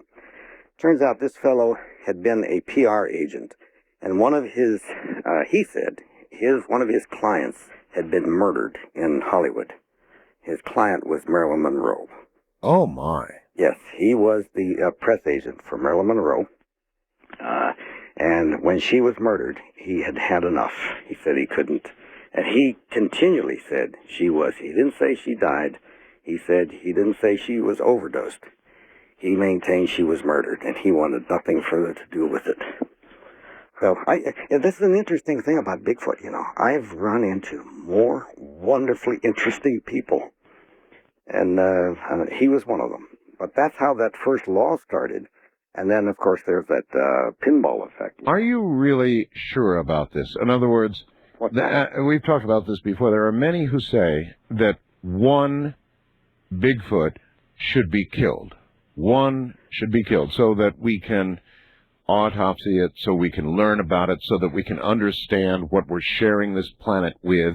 We can understand about what these creatures are, and all the rest of it. I mean, so much knowledge that could come from one body. How do you argue against that? Well, you know, it's intellectually, I began exactly that same way. That's exactly how I felt in the very beginning. But there was something about seeing these people out there, my gun's bigger than yours, etc. I saw no glory in that. Yeah. And the more I came to know the Bigfoot people, the more I realized, on the average, of course, they're just like us. There's good, there's bad, there's some that have had some rotten experiences with the little hairless people. And then when I got to know the American Indians, I really dug into my own past. I'm Apache and German mix.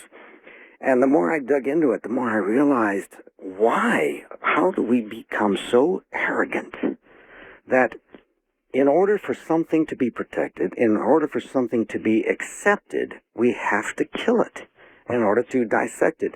And isn't there something, the other half of this term, that we grandly put on ourselves? Well, because that's linear science, and that's linear law. In other words, science is not prepared to believe such a thing even exists until they can personally examine it, and those who generally write laws are not prepared to write one to protect a creature that is, in their opinion, myth. Mm-hmm. It's a conundrum. It's a very difficult thing. But what are we going to do if we do shoot one? Because we must convince ourselves it exists so that we can protect it. It's doing fine. It doesn't need protection. So what do we do then if we cut into it, cut it apart, and we discover that it is indeed genetically provable that this is our brother? Well, is our ancestor. Well, listen, if that happens, then they're going to quietly bury it. Trust me on this, and you're never going to see that body nor the report of the autopsy or anything else. Exactly. That would upset way too many apple carts. And I wonder, Art, if that hasn't occurred. There was a skull found not Oh, yeah. The skull was found. Oh. Listen, hold it right there. We'll come back to skull in a moment. We're at the bottom of the hour. My guest is Robert Morgan. The subject is Bigfoot. I'm Art Bell, and this is Coast to Coast AM. Good morning. The breaking news continues. I told you about the headline on Drudge. Here's something to back it up. It's unattributed because the person doesn't want me to give their name for understandable reasons. I'll read you what I've got as best I can, Art. I am a member of the national media and an avid fan. Here's something I just picked up from a friend of mine at the Washington Times. They're going to run this in the morning paper. Please do not mention my name on the air. Regards, he gives his name, and he works for one of the big free networks, and I won't even say where. Washington, D.C. An American Taliban fighter held captive by Marines in Afghanistan apparently has told American officials that Al-Qaeda's next attack on the United States will take place in days and involve biological weapons. U.S. intelligence officials told the Washington Times. John Walker Lind, L-I-N-D-H, the Taliban guerrilla captured near Mazar-e-Sharif, said in intelligent debriefings at the U.S. Marine Corps base near Kandahar that Phase 2 of Al-Qaeda's war against the U.S. will occur at the end of the Muslim holy month of Ramadan, which, by the way, ends on Sunday. He told the U.S. intelligence officials that the Ramadan attack is going to involve the use of biological weapons. The information was among other intelligence reports that led the Bush administration to issue a public warning last week, remember that? About a possible terrorist attack.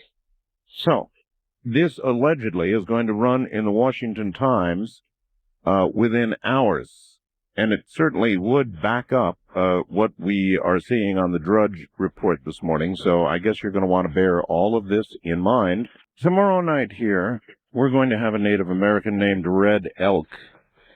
He is a self-described half-breed Native American from the Blackfeet and Shoshone nations, member of the Hyuka Native American Lost Boys, which he is one of 12 inner Hyuka.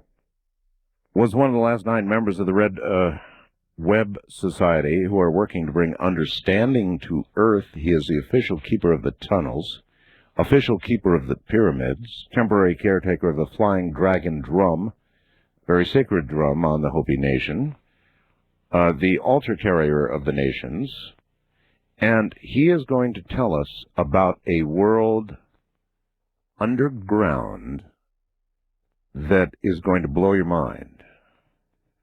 Red Elk tomorrow night on What's Below Our Feet.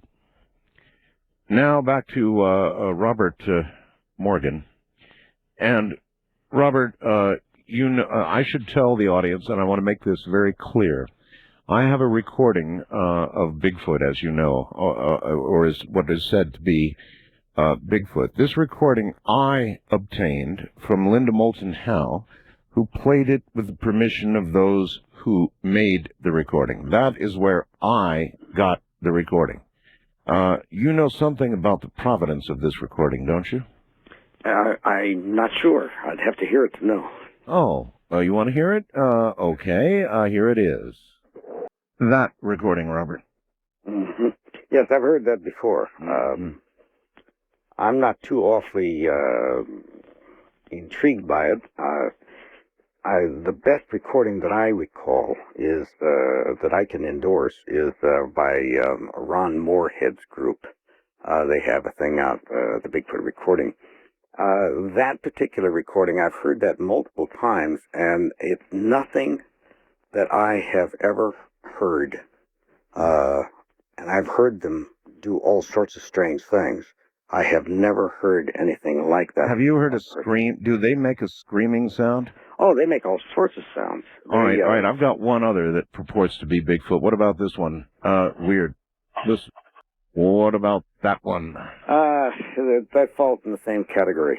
I've never heard those things in myself. I've never heard them playing that eerily. I've never heard that echo chamber that they like to play that in. That sounds to me like someone's on the top of a church steeple trying to pretend. the recording or the sounds that I've heard of, they have never done anything like that. What have you heard? Well, I've had them come close by and actually imitating birds, and then change from one bird to another in mid sentence, I guess you might say, or mid sound. Really? And I've heard a lot of the articulations that are really well represented in Ron Moorhead's and Alan Berry's recording. Where they actually appear to speak.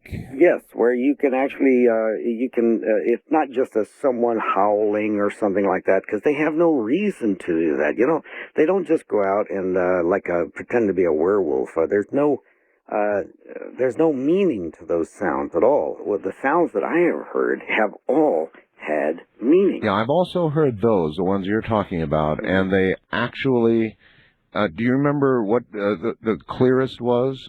Yeah, there's something that sounded to me like "You're not welcome." They actually had vowels and it was like right, that, like that. right, and which was tough to swallow at first, but the more I've listened to it, and more than that, even going on beyond that, because there's no sense in projecting what we would like to hear, but to realize that they're using vowels and so clearly. This means they have an articulated speech pattern. That means that they are above the chimpanzee, which is that and the orang is supposed to be our closest relatives, who cannot, because their tongues are not affixed the same as ours. They can't articulate. But these people do. I've heard it so many times, and they are one of the masters of imitation. Do you or do you not believe there is anything paranormal about them? Now, they're said to appear and disappear. Sure enough, we don't have a body yet. Nobody's killed one. And there could be reasons for that that wouldn't be easily digestible. Do you buy into that or not? No, not at I have seen nothing whatsoever that was, well, we have to define paranormal. It's a subjective term in the sense that if we lift above the normal, indeed they are. But do they go into other dimensions and play Puff the Magic Dragon? That's right, yeah. No, not at all. I appreciate the folks that are reaching for that, because I think they're looking for some other force outside of ourselves. Sure.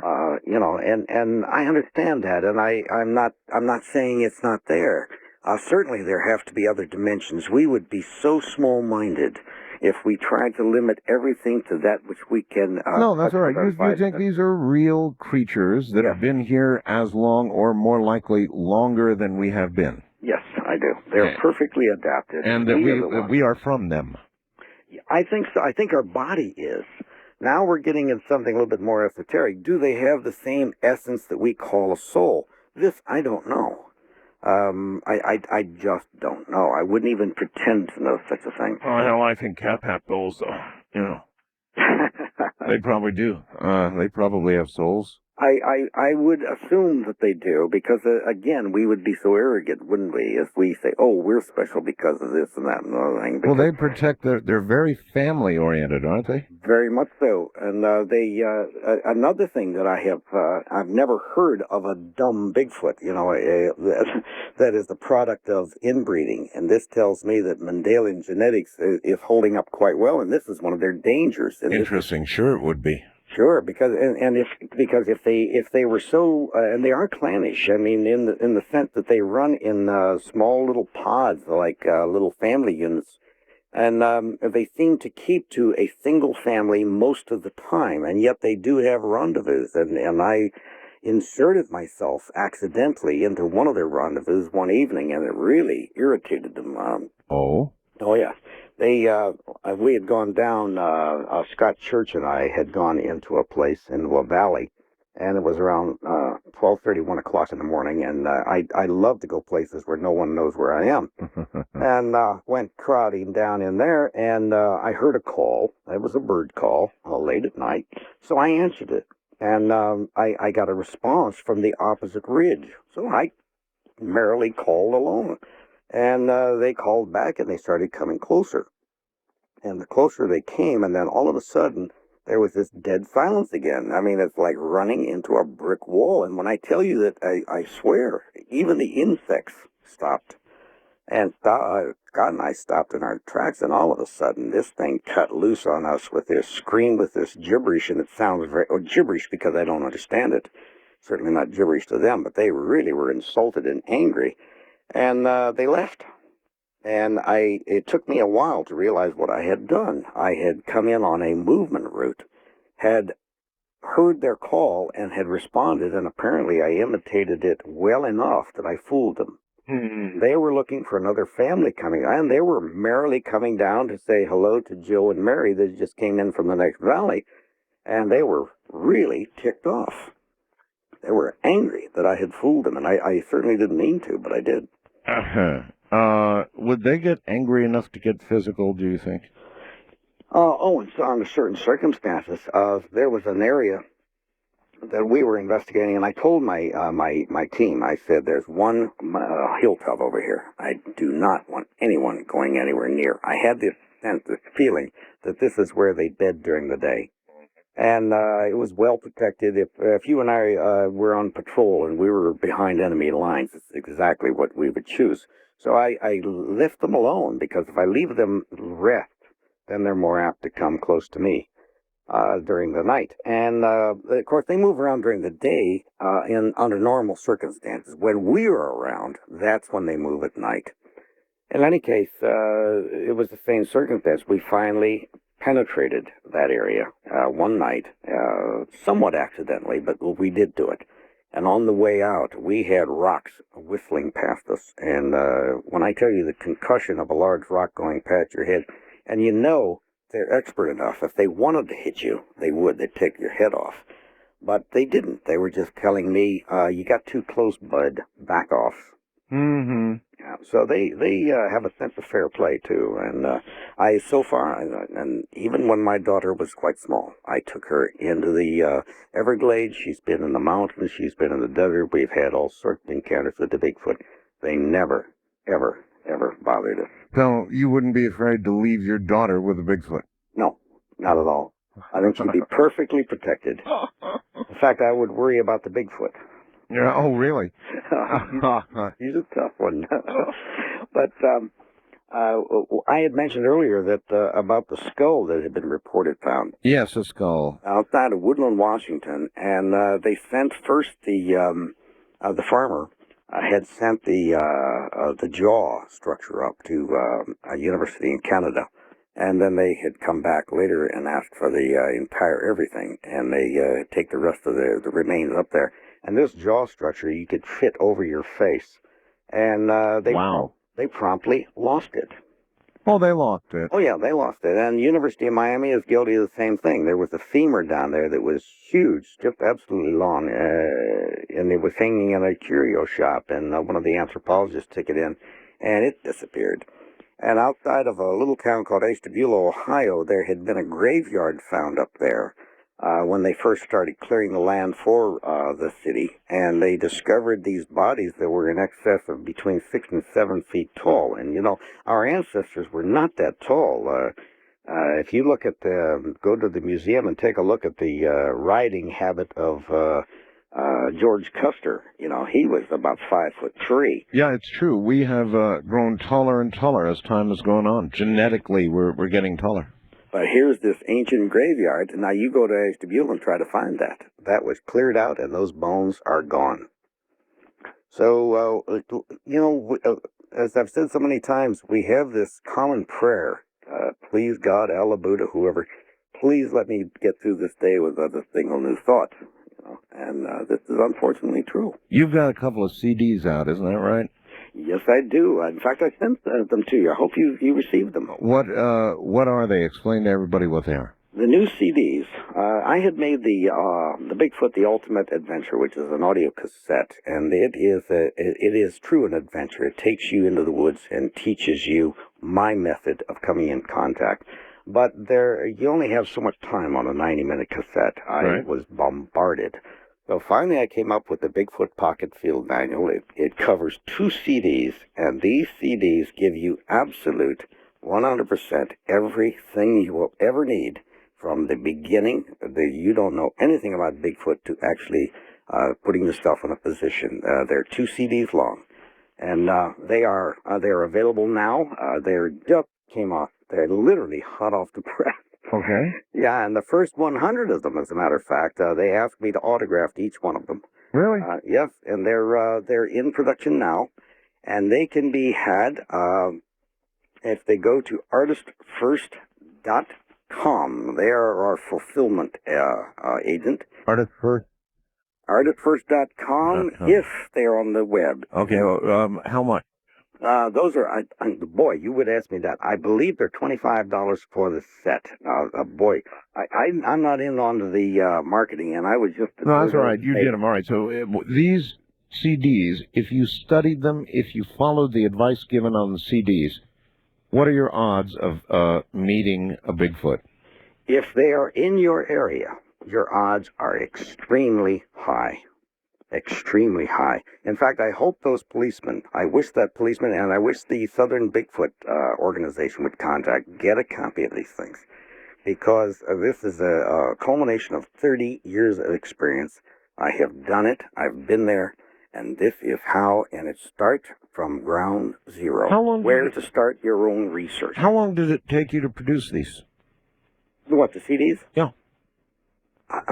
You mean, I don't understand. Well, to produce them, to put it all together. How big a project was it? Oh, well, for me to write it, it took 29 years to learn it, and 1 year to actually file it down into a viable script. And then I had to sit down and record it.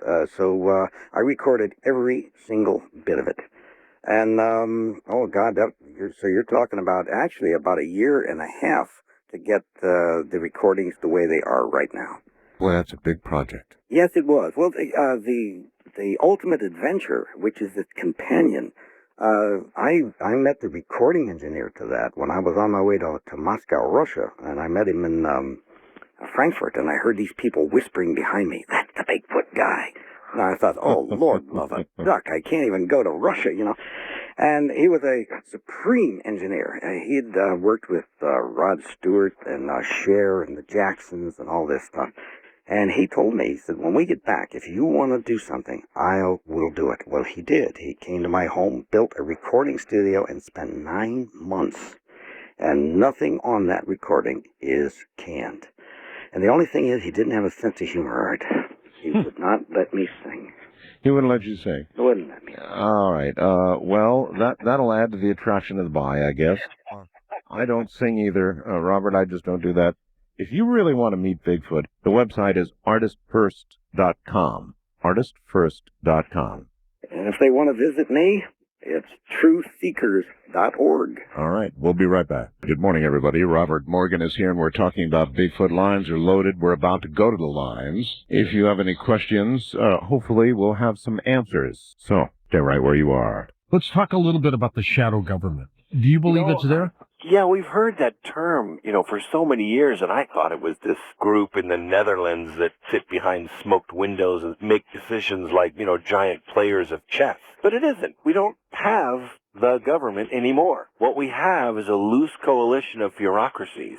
But we have no representation in that government. So when I look at the Constitution, I see it as a really inspired and eternal document that has been sidestepped in almost every legal way possible. So the process itself has been intentionally manipulated to facilitate a certain style of government. And it's taken a while to set up, but I think it's set up now and it's working just the way they like it. We need a systemic change in order to let the Republic be representative of the people again. Once again, here is Robert Morgan. Robert, hold on just 1 second. I need to pose for a picture here. I'm right here. All right. Yeah, I'm going to do that. I still haven't got it right. Well, I'll do it here shortly. All right. Robert, I'd like to take you to the telephones and let people ask you questions. They know that you know, and so obviously they have questions. Sure, but I have a question for you. Yeah, fire away. Is it really true that we, for the Al-Qaeda, that we changed Ramadan to Ramabam? Right. Is that true? No, Robert. That's not. Well, You don't want to go there. Yeah, I don't care to go there. Instead, I'll go to the phones. First on caller line, you're on the air with Robert Morgan. Hi. Hello. Hi. Good evening. Where are you, sir? I'm from Columbia, Missouri. Listen to you Columbia. on 1400 KFRU. All right. This takes place about 2 years ago. About three of my friends, we were up hunting around Cody, Wyoming. And me and my friends, we're more like traditionalists. We try to preserve the style of hunting back to the mountain man type, with old muzzleloaders. Good for you. And so we really have done a lot of research and researching in clothing and weapon use and all that.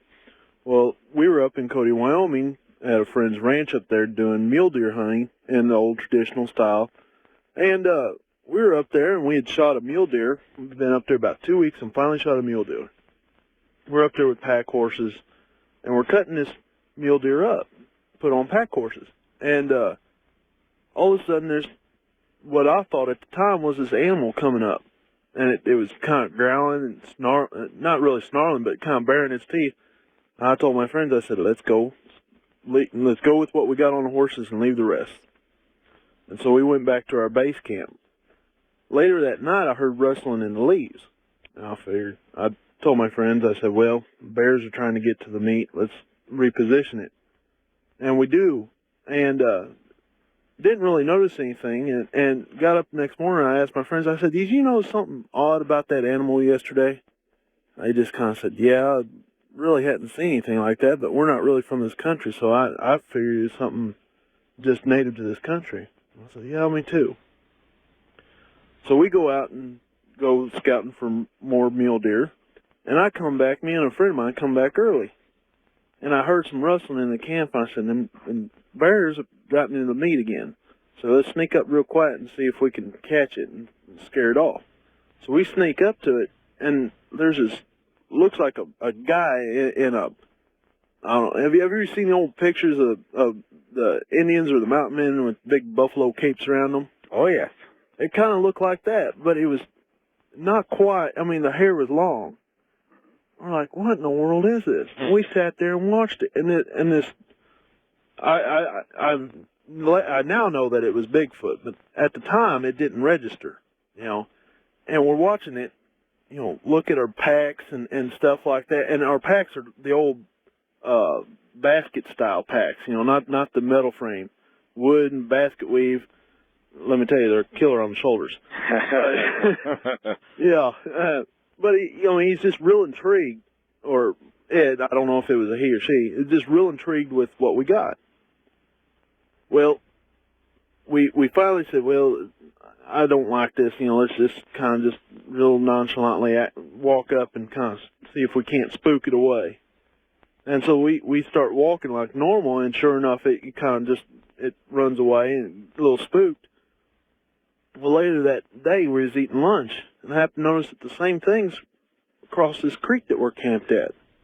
I said, boys, look at that. And we sat there and watched it, and it watched us for probably, I don't know, it seemed forever, but it was probably more like 30 minutes. And I said, I wonder what that is. So it acts too much human-like to be an animal. And so we started pondering and talking about it, and one guy said, well, you know what, I bet you that's Bigfoot. We just kind of laughed at him about it. And it was the oddest thing. And the last day, we were packing up our meat, and this thing is across the creek again, watching us pack up. So I said, wonder if that's someone that's out here, that's just been left out here, hermit type. So I laid a hind quarter of one of the deer out in the center of the camp, and I said, let's go. We acted like we was going. I said, now let's double back and see. And as the Bigfoot had come across the creek and was eating on a little bit on the legged deer. Then it took it and walked back up across the creek and down over the ridge. It was about the weirdest thing I've ever seen. Well, what you performed was something very similar to what the Native Americans would have done and are continuing to do, and that is to share what they have. And had you stuck around there after you gave him that, more than likely, within a day or two, you'd find some gifts Really? It would, yes, that would have appeared. And I'm not talking about something from Fears of Roebuck, you know. Yeah. But you would have found something that would have been important, that he thought would be important to you, even if it would have been new sticks or reeds to repair your packs or something along those lines. Now, you know, we talked about this after we got back, and we did a little bit of research, and it was like, you know, I bet you that was Bigfoot that we saw. Well, I have to compliment you, the fact that you had weapons, but you didn't even consider shooting it. And we're talking muzzleloader type weapons, and I mean, we was like, we're more of the type that, you know, only shoot what you're gonna eat, and that's it. Boy, good for you. And glad to hear. I agree. Good for him. And you know that, and he's about the third tonight that said that. You know, like it never even occurred to them to shoot it. And do a lot of people who get near Bigfoot come back with that same story that it just never occurred to them to shoot? Art, more and more are coming to that because, and I want to say that some of my colleagues that are like myself are getting through to people, and I think, hopefully are. And more people are reacting to the Bigfoot as well. It's not bothering me. And of course they're cautious, just like the police officers. They had their weapons in case. But they didn't do, unfortunately, what Bugs did, the fellow that we had talked about before. And, everybody wants to know about Bugs, and of course it ended, at least for now, when Bugs' wife said, "Oh, no, you don't." And we have not taken it any further than that. I tell you, though, on reflection, I absolutely believe Bugs. I don't know about you. You listen to the story, and what do you think? I am ready to go to Texas. I was very surprised, and on top of that, I was extremely impressed and pleased. Even scientists had contacted me offering their services, especially out of UCLA. I had people from the state's attorney's office contact me. I had in Texas police officers, detectives, people wanting to help. That was quite an event, and I hope that Bugs is listening, and I hope his wife lets him out of the closet. Well, he knows that I stand ready at a moment's notice to take him up on his offer and to pass it on to you and to take a trip to Texas. He knows that's true, so we await that call, Bugs. Listen, with respect to your CDs, is it true that all the profits are going directly to an organization to help further research? Oh, absolutely. The profits go to the American Anthropological Research Foundation. Well, how in God's name are you making a living? I beg your pardon? How are you making a living? Oh, hijacking cars, things like that. I've always been fairly lucky that way. I go out and I make my money, and then I go back and spend it. That's what it's all about. And if I die with more than $26 in my checking account, I'm going to be very angry. You know, that's kind of the way I think about money, too. All right. Wild Card Line, you're on the air with Robert Morgan. Hello. Hello? Hi there. Hello. Oh, my goodness gracious. Can I say something real quick to you, Art? Yes? Before I make my point here. I am so grateful that you're here. I missed you so much. Me and my wife, my wife and I, we cried heavily when you were gone. Well, I'm grateful to be here, too, sir. Thank you so much. And I'm so glad that you did what you did for Rush. We all prayed, and, you know, it was a great thing, and I'm so glad we cried when you were back. Well, I wish I could tell you all I know about Rush, but I can't right now. I know, I understand. Things will be apparent in time. All right, anyway. Exactly, okay. So, hey, Robert, I have a good friend that, he's called up on the Art Bell show a number of times under several assumed names because he's a very paranoid sort, just like most of us. And, anyway, so he says that he knows in the Shasta area, of course, all the, you know, the stuff that goes on in Shasta and the Shasta Mountains, that's a whole different program. But yeah, it's kind of like tomorrow night's program. You're going to want to hear that, sir. But anyway, your point is? Okay, well, he says that he knows some Sasquatch, a whole Sasquatch family in the area, and that he believes that they are interdimensional. Now, that's my big That's my thing. I want to ask, do you have any idea if they can possibly be, maybe they have some sort of, something that we are lacking now that we have just, it's faded out in the human. Okay, I think we really already answered this when I asked the question about the paranormal, but you're welcome to enlarge. What I think is true, Robert, is that we assign in our minds, when something is as elusive as this, we automatically in our minds we assign it to the paranormal category. It's a natural human thing to do. Yes, yes, and it kind of shows our weakness, and at the same time a kind of yearning for something beyond what we can see, touch, smell, and taste, etc. It kind of is akin when I ask people, they will tell me they're afraid of, I'd be afraid if I saw a ghost. And I said, my answer is, look at me. Look at me right now. Are you afraid of me? Well, of course not. Well, if I die tomorrow and I come the next day to you, why would you be afraid?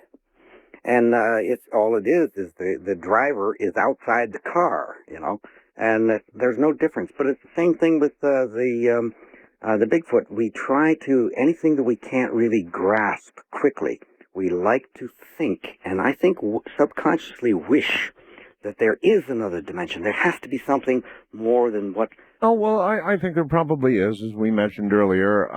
Most of the theoretical physicists who are right on top right now believe there may be 11 or more, and so I believe that. But in this case, you're just saying you think these creatures are as real as we are. Yes, and I think it's our own limitations that are the problem.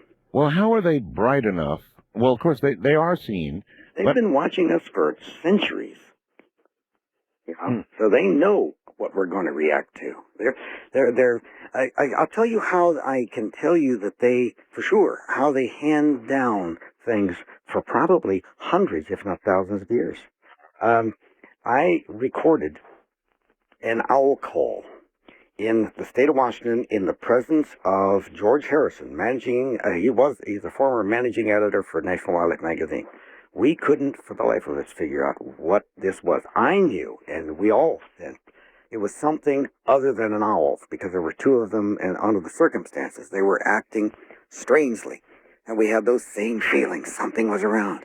We finally identified it. It was the hoots of the Arctic owl, the snowy owl from the Arctic. The only time they hoot is when they're breeding, and they only breed in the Arctic Circle.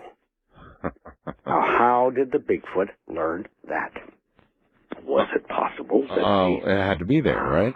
It had to have perhaps came over the land bridge, heard it, picked it up, used it, and have passed it down from generation for how many generations? Wow. That knocked me back about 20 paces when I heard that. Yep, me too. Wow, that's incredible. East of the Rockies, you're on the air with Robert Morgan. Hello. Mr. Morgan. Yes, sir. Since you were on the last time, sir, I have tried very hard to locate a story that I read about somewhere between 50 and 55, of a group of people who brought maybe 300 or 400 Maasai warriors from Africa over to South America. They were young children at the time, and they were going to be used to pick fruit or whatnot back in those days. And that after about a year or so, they found out that they could not communicate with each other verbally and whatnot, and that it wasn't working out. So they took the majority of them up to the rainforest and left them there. And I was wondering, had you heard any of this story? No, I have not. Well, after you were on the last time and you were telling about these things, that popped into my mind, and I started thinking about that, how they could have come up from South America through Mexico into the Southwest. Well, the Maasai, these are human beings. We have descendants of the Maasai playing basketball. Oh, I know. So these are actual human beings that you would be able to identify in a New York second. I will say there is in South America, in Venezuela, and especially in Ecuador, they call it Moro Grande, otherwise the big monkey. Yes. And a friend of mine, Count Pino Turilla, he was a exploratory archaeologist, is looking for the lost gold of Pizarro. He was looking for gold, and he saw them on 2 separate occasions. In fact, there's a feeling among the Native Americans, and it seems to go even into South America, that if you really do something bad toward the Bigfoot, you have what they call bad luck. And whether you bring it about yourself or is there something mystical, I don't know. You know, I've got a Native American on tomorrow night, so I will ask him about exactly that. Can you hold tight here at the bottom of the hour? You bet. All right. Robert Morgan is my guest. I'm so hooked on this record and a few others that, I don't know, they just affect me mightily. Anyway, listen, Robert Morgan is here. We're talking about Bigfoot and taking your calls. Gee, guess what? I got a photo up. I said I was going to try and get the DT200B up, and I do have that photo up on my webcam right now. To get to my webcam, and you can see my cool new T-shirt at the same time. We've got these T-shirts. Oh, I love them.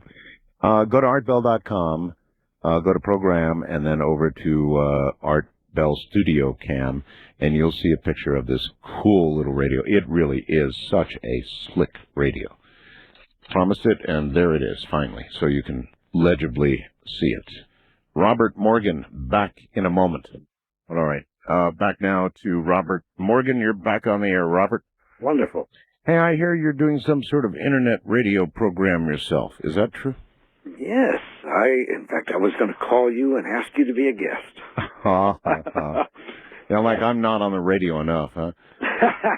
Why, when you're not doing anything else. Yes, as a matter of fact, the artistfirst.com people contacted me, and it was after we did the bug show, because when I tell you I had over nearly 386 emails, I was flooded. And, of course, Artist First just loved it. So they invited me to do a test balloon. Right. And so far, for whatever reason, each Tuesday night, and it's between 9 and 10 Eastern Time, I have had a marvelous audience. I'm not as charming as you are, nor am I as good looking, but I try hard. I'm not good looking. That's why I don't go on television. So you do a show, I take it, about Bigfoot. Yeah, well, more than that. We do the artistfirst.com as to how you can get onto it. But we're the American Anthropological Research Foundation, of which I'm president. We're involved in a lot of things. Institute for Neuroscience Awareness is one, which has to do with EEG neurofeedback for brain trauma, curing brain trauma problems, and circumventing it. We also have the Institute for Children with Challenges. So you know something about these things? By osmosis, yes, I do. Well, okay, then. I've got a really good question for you. I had a gal on the air the other night whose name was Pam. And Pam has been featured on 48 Hours and elsewhere. And she had an aneurysm in her brain. You didn't happen to hear that, did you? No, I did not. She had an aneurysm in her brain, Robert, and in order to clip this aneurysm without killing her, the only thing they could do was to lower her body temperature way down, and her heart stopped. They pumped all the blood out of her body, every last bit of the blood out of her body, and her brain waves stopped for an hour. Robert, for an hour. She was dead. D-E-A-D, dead. Right.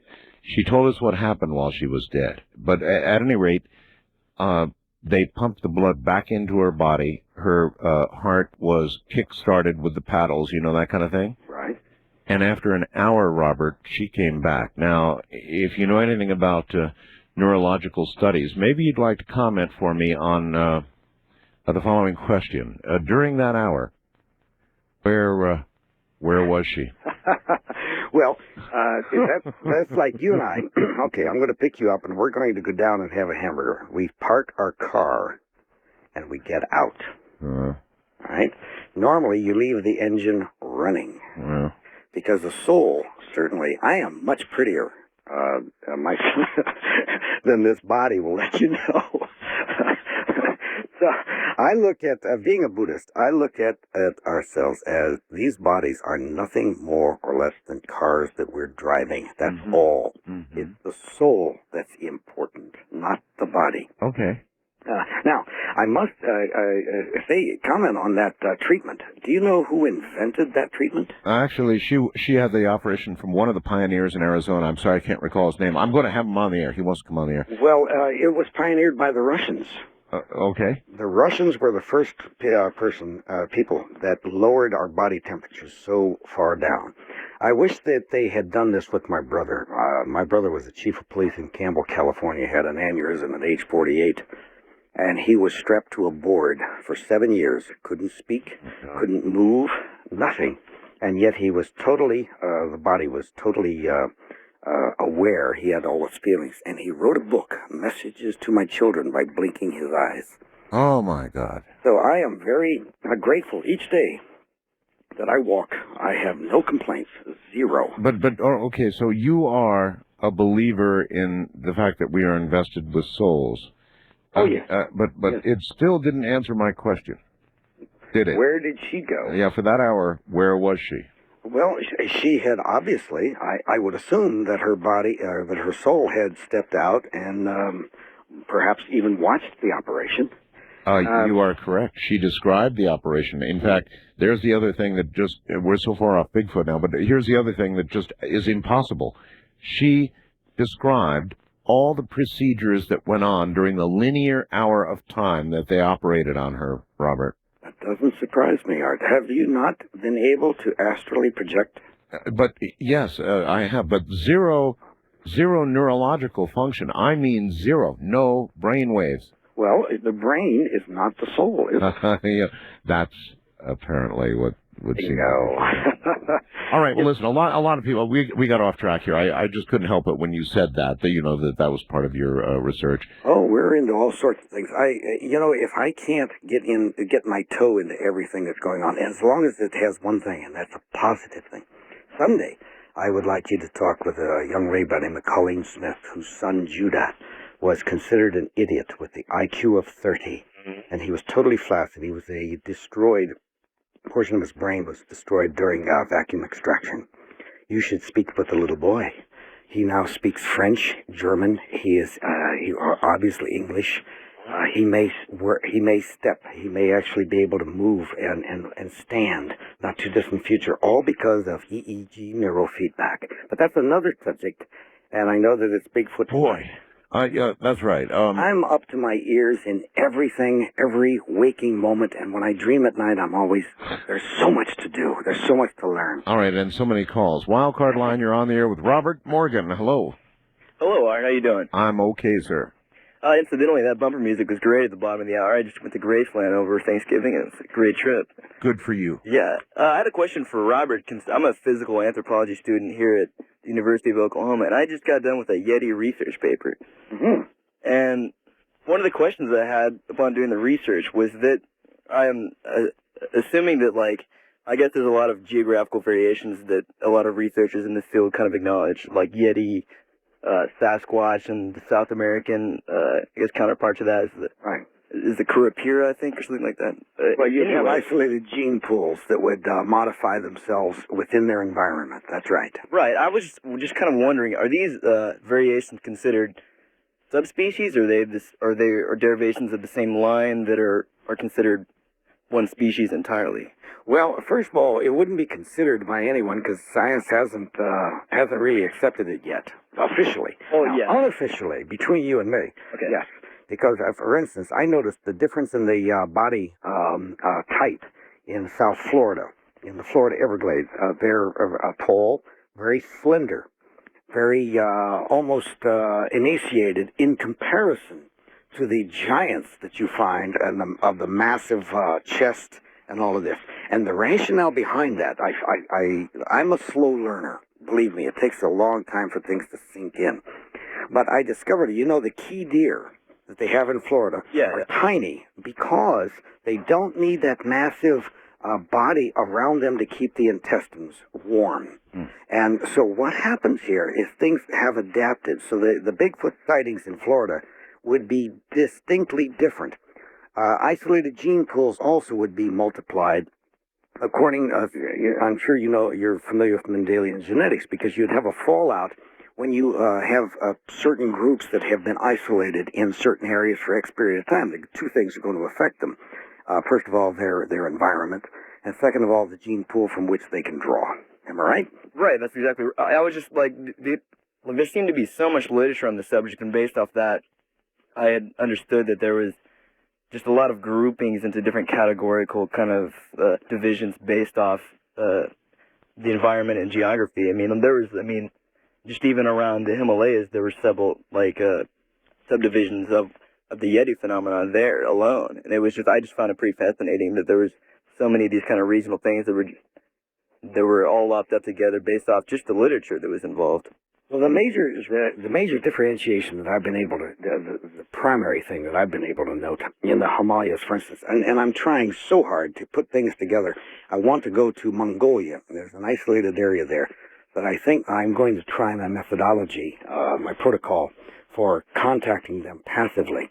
And I might get my beam knocked off over there. Maybe, we'll find out. But the major differentiation is in the color.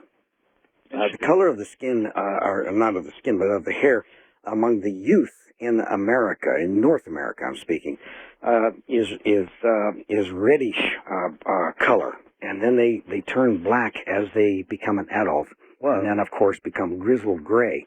I don't find that. I don't find any variations at all, any reports at all among the Yeti and the Himalayas. Now, I've been to Georgia, the Republic of Georgia, and out of Tbilisi up in the Caucasus Mountains. Mm-hmm. And Zena, the female there, was pure black, and things like this. And they seem to be more related to us than they did to the Himalayas. That's amazing. So you'll have some fun with that. Yeah, thanks a lot. All right, caller, thank you. And I've got a really, really interesting email here, Robert. It says, hi. In order for a scientific name to be valid, a type name-bearing specimen is needed. However, you don't need to shoot one. The best approach is to look for fossils in caves, especially ones that are natural traps.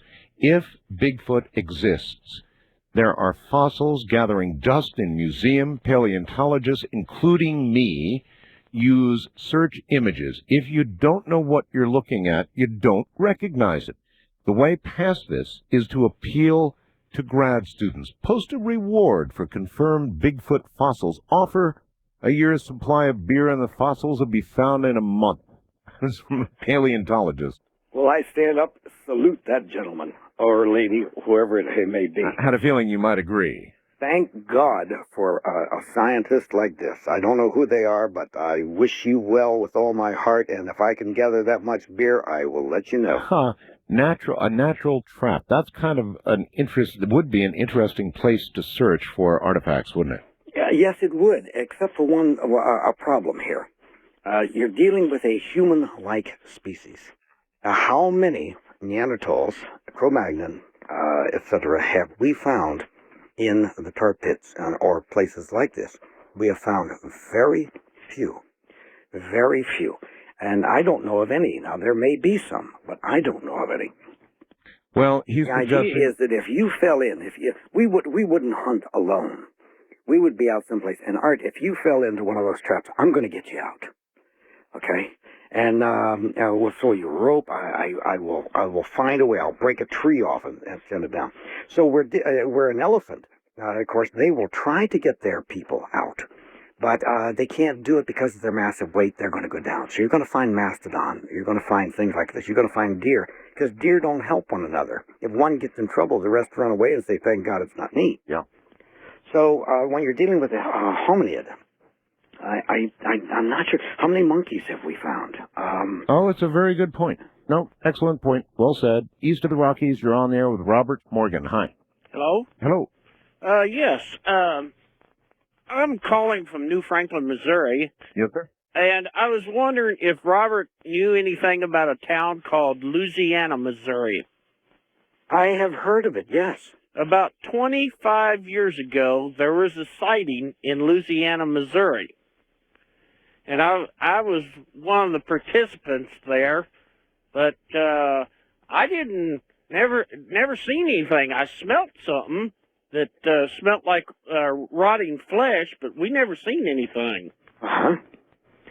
Is that, Robert, what a Bigfoot smells like? Rotting flesh? Well, and okay, now I'm going to have to gross some of your people out. That's all right. It's real late. Go ahead and gross them out. Here's a theory that I have that I think is pretty accurate. Let's go back to Native Americana.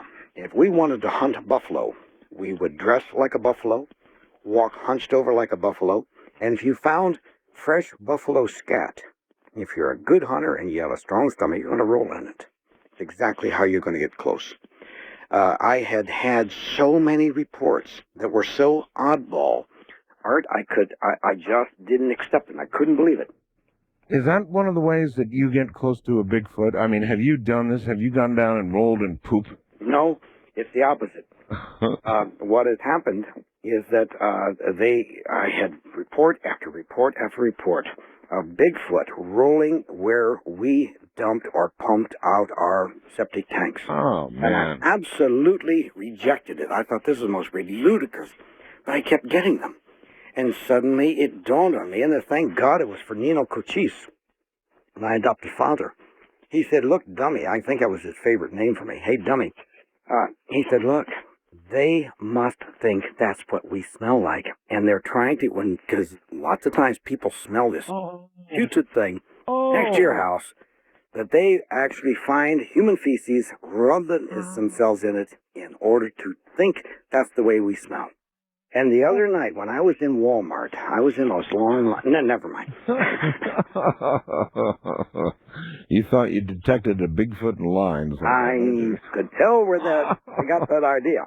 But, you know, when you think of it logically, coldly, not emotionally, you think of it coldly, this would make sense from their viewpoint. It would, sure. Yeah. Yeah, of course it would. You know, the Vietnamese, when they were hunting us, they could tell we were in the area by our smell. They could smell an American. Yeah, I know.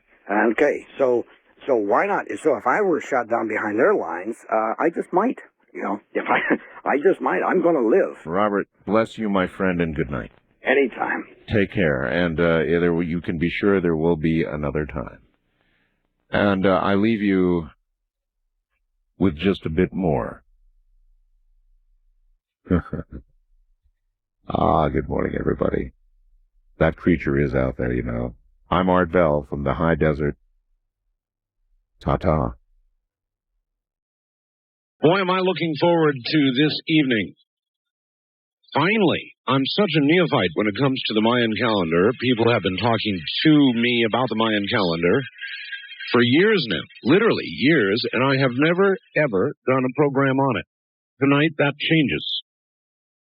With an independent researcher, John Major Jenkins, who claims that he has solved the mystery of the Maya calendar end date in 2012. And I guess we're going to begin at the beginning here in a moment with John. And we're going to find out what the heck the Mayan calendar is. So if you're, as I am, simply unfamiliar with the Mayan calendar, then you're going to want to definitely soak up tonight's program. In addition, if you are, as I am, concerned about power outages, we have them here, then I have the answer for you, straight out. It is the white LED flashlight from the Sea Crane Company. Now, listen to me very closely. Normal flashlights, when the power goes out, you know, you grab them, and in about 20 minutes, the light begins to fade, doesn't it? And then you hit it once or twice, and the light comes back, and then it goes out permanently, and that's about all you get. Well, what if your power failure is longer than 20 minutes? Here's the answer. This is an LED, that's light-emitting diode flashlight. Listen to me very carefully. It is the brightest long-life flashlight ever made. What do I mean by long life? 3 AA batteries under normal conditions will power this flashlight at full brightness for 2 to 3 years. Years, I said. Not minutes, not hours, not days, not weeks, but years.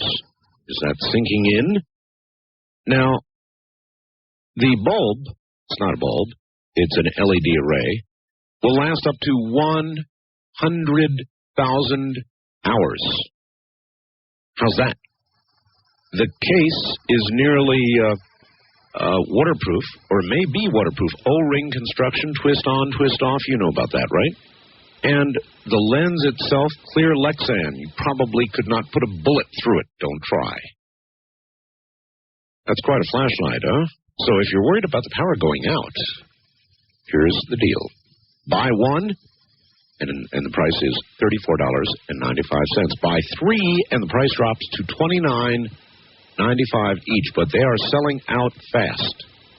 You can call Monday morning at 7:30 a.m. and get one on the way. If they're not sold out, don't wait. 1-800-522-8863 is the number. Ready again? 1-800-522-8863. If I guaranteed you a handful of dollar bills every time you fill your gas tank, would I get your attention? Well, that's essentially what happens when you install the Jacobs Ultra Team ignition system on your car. Your mileage will substantially increase, thus saving you dollars with every fill-up. I know it works, because I tried it on the little Geo Metro I had, increasing its mileage by 8 miles per gallon. Your exact increase will vary depending on the car you drive and how you drive. Here's just one example. On a 93 Honda Civic, you'll get a guaranteed 7 horsepower increase and at least 4 additional miles per gallon. All Jacobs ignition systems come with a 30-day money-back unlimited guarantee, less a small 10% restock fee. Now, what I'd like you to do first thing in the morning is call Jacobs Electronics and ask for the exact guaranteed mileage and performance increase for your specific vehicle. Call in the morning toll-free 1-888-IGNITION. That's 1-888-446-4846. It's on the web, of course, at www.jacobselectronics.com. Just call 1-888-IGNITION and ask for your free mileage and performance quotes. All right. Independent researcher solves mystery of Maya calendar end date in 2012, which coincides with a rare alignment of the sun with the galactic center. The book that John Major Jenkins has authored is Maya Cosmogenesis. Hope I'm getting that right. 2012. I've been eternally curious about all of this. John Major Jenkins is a leading independent researcher on ancient Mesoamerican cosmology. He's authored 5 books on the Maya and has given a presentation to the prestigious Institute of Maya Studies in Miami. In March of 1968, he was invited by the Indigenous Council of the Americas to speak at their conference in Mexico. So obviously, we've got the right guy. Welcome to the show, John. Hello. Hi. I am a complete neophyte when it comes to the Mayan calendar, and I ought not be because a lot of people talk about it on my program. The only thing I knew about this calendar at all was that it did end in 2012. I think for me and for a lot of people who don't understand what the Mayan calendar even is, that's where we should begin. What is it? Okay. Well, it's important to understand, first off, that there are several Maya calendars. The Maya were very, very interested in astronomy, so naturally they were tracking the moon and Venus as well as larger astronomical cycles. But it can really be boiled down into 2 different calendar systems. The short count is also known as the 260-day sacred calendar. This is sort of the key building block of the Mayan understanding of time. All right, well, we, of course, constructed our calendar based on the death of Christ, I think. Mm-hmm. On what did they base their calendar? How, in other words, how did they measure, from what point did they measure? Well, this write-off points out a fundamental difference in the way that the Maya conceive of time. The Maya long count calendar is the 5,125-year-long period that we are currently in. Now, technically speaking, this cycle began back in 3114 BC, and it ends in the year that we call 2012. But the important distinction is that the Maya were anchoring their time to the end date. In other words, following, standard Mayan ideas about, birth happens at the end of a time cycle or process, the analogy being, for example, the human gestation period.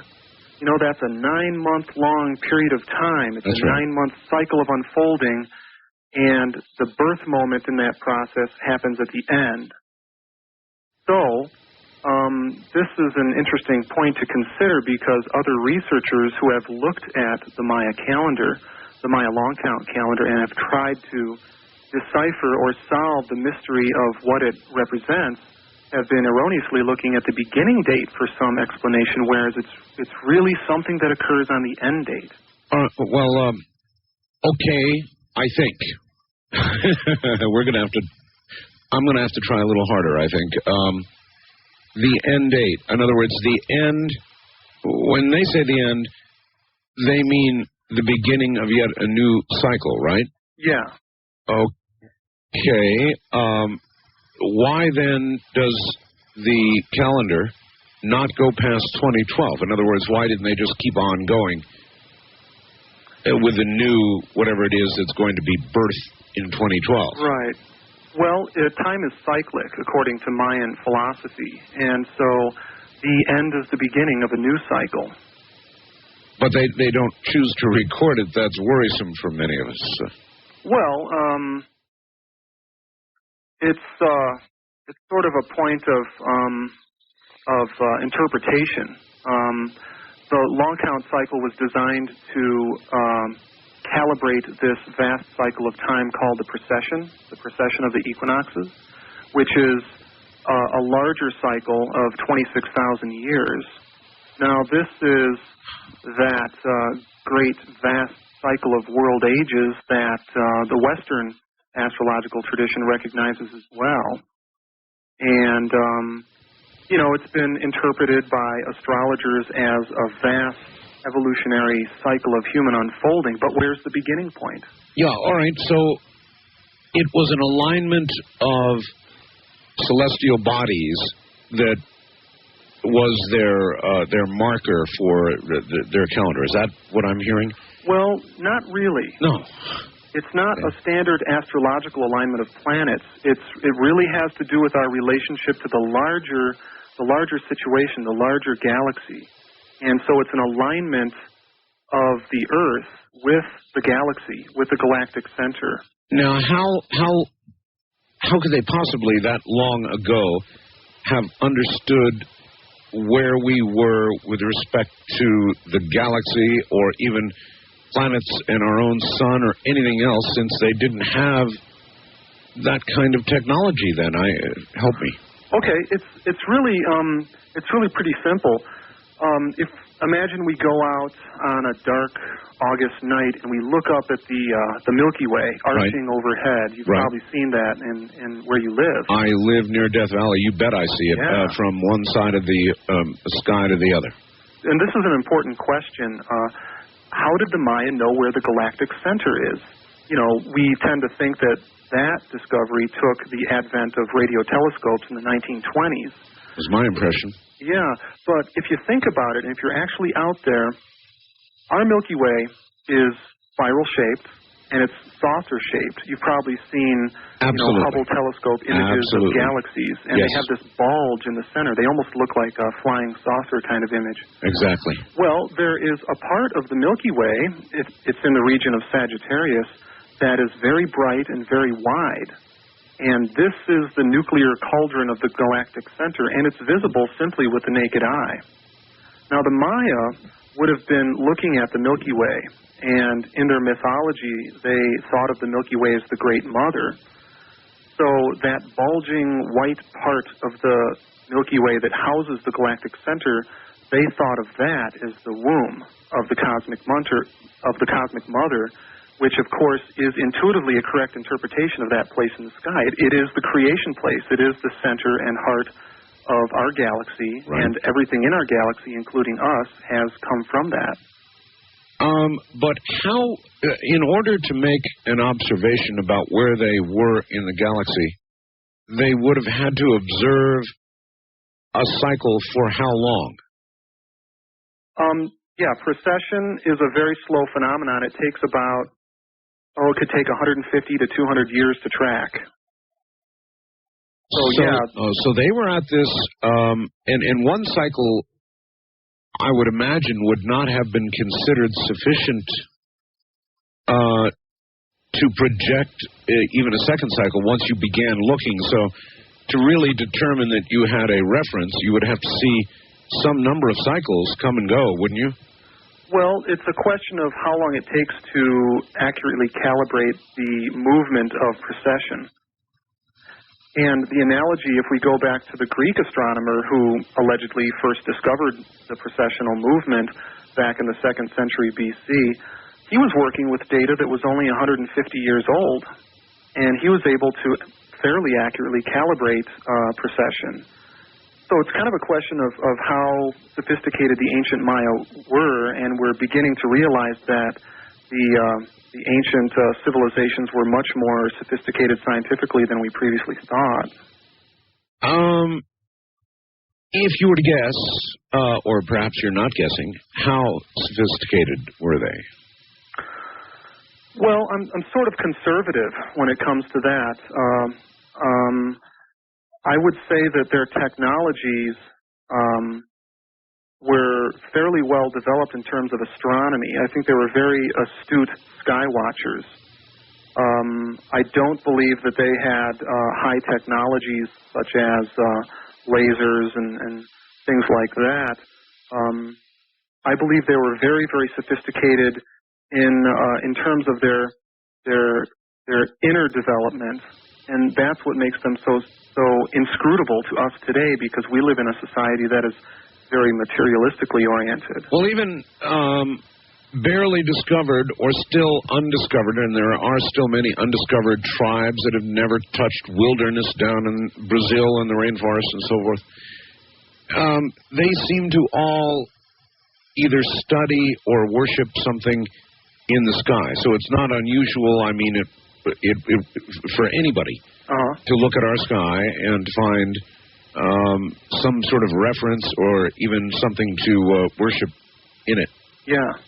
So I'm not surprised that they were studying the sky, but they apparently, you believe, were quite a bit more sophisticated, even if not fully technically, industrially, as we are now.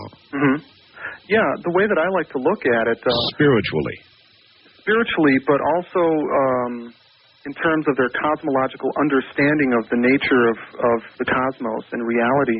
In my book, Maya Cosmogenesis, I make the analogy to this process. If we think of the Siberian people or the people from the far north, right? They were interested in the sky as well. You bet. They were very interested in the pole star, because to them, in the far northern latitudes, the pole star was sort of like that magical place around which the entire sky revolves. To them, that was the cosmic center and heart of creation.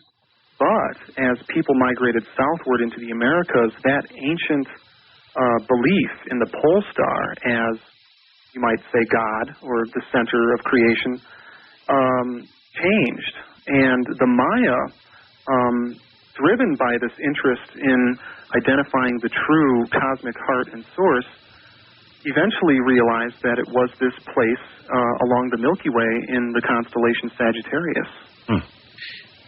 Did the Maya believe in what we call creation? Did they have a view?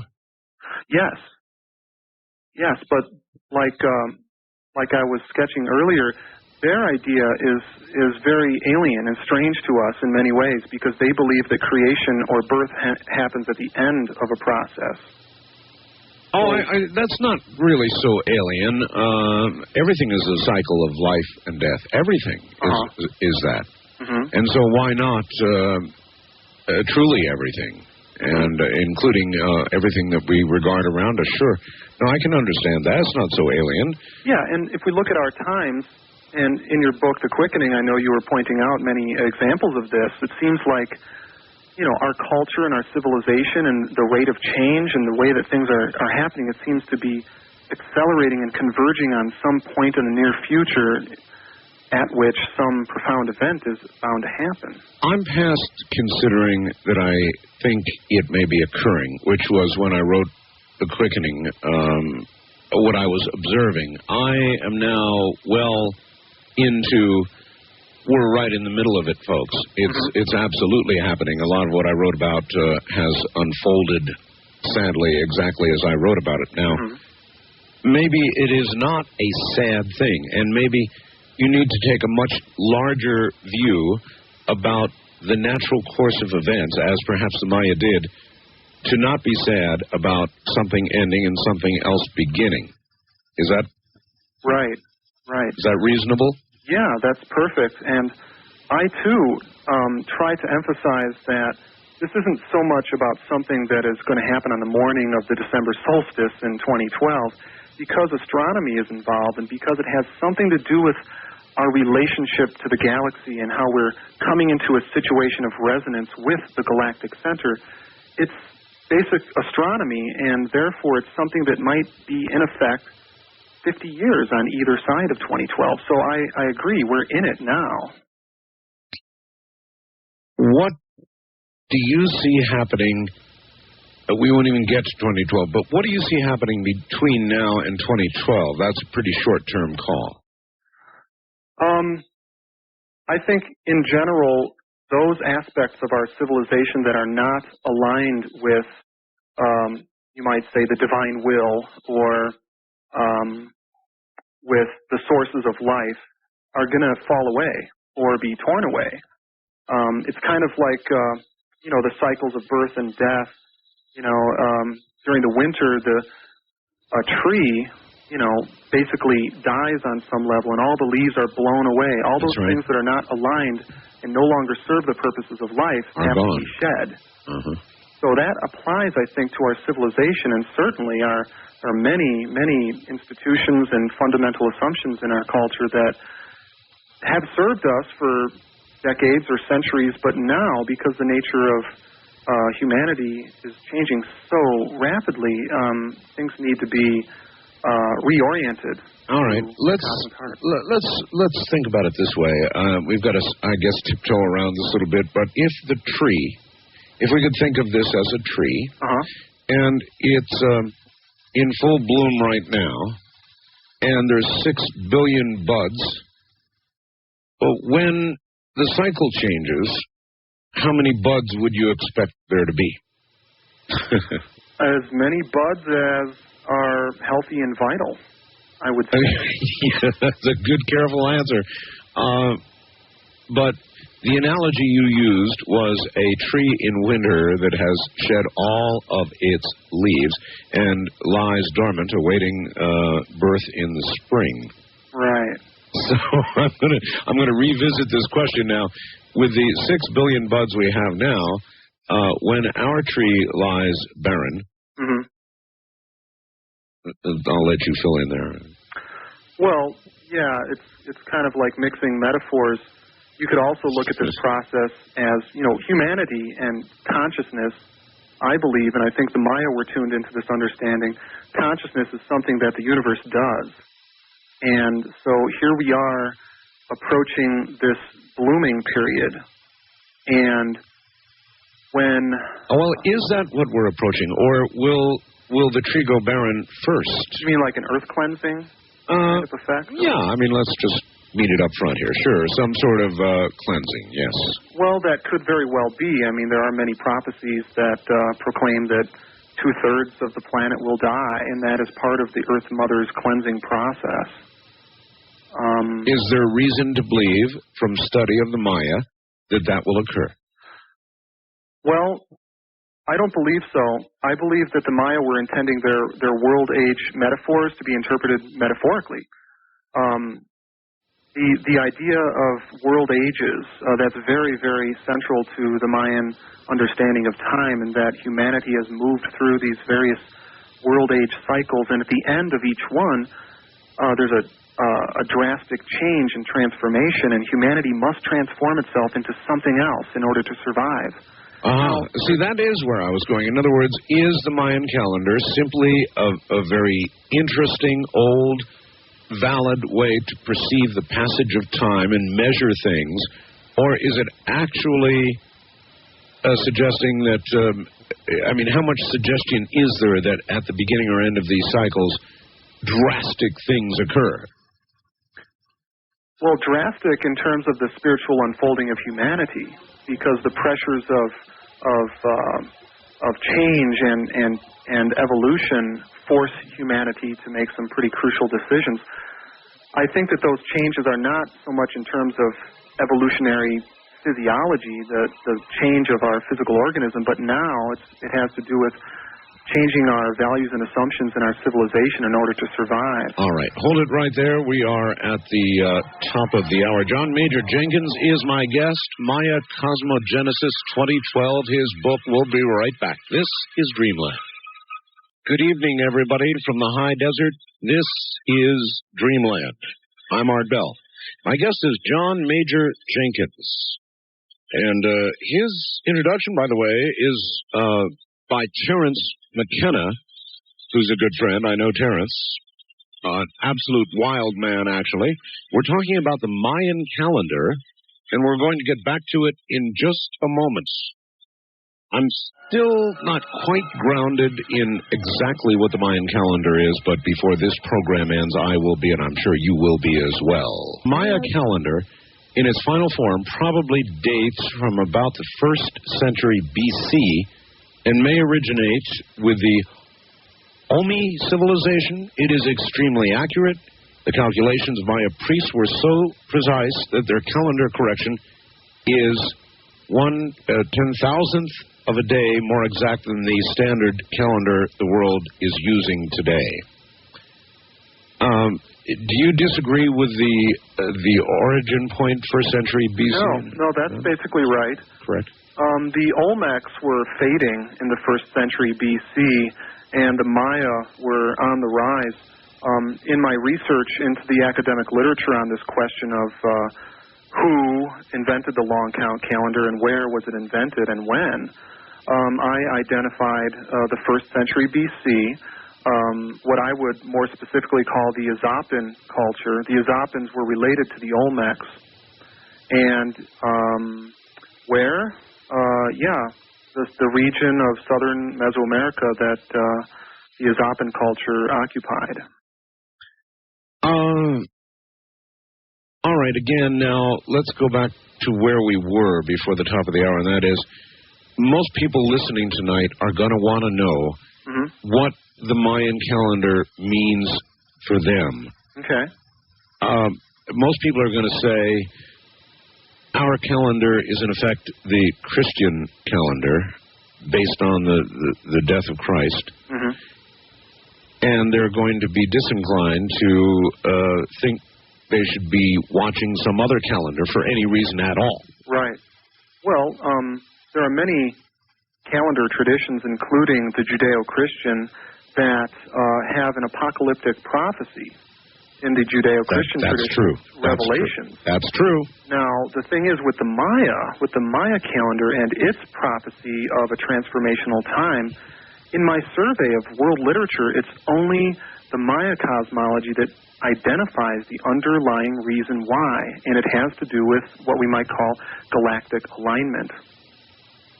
Okay, galactic alignment. Yeah, that's just a way of identifying the fact, it's an astronomical fact, that the solstice sun is aligning with the galaxy.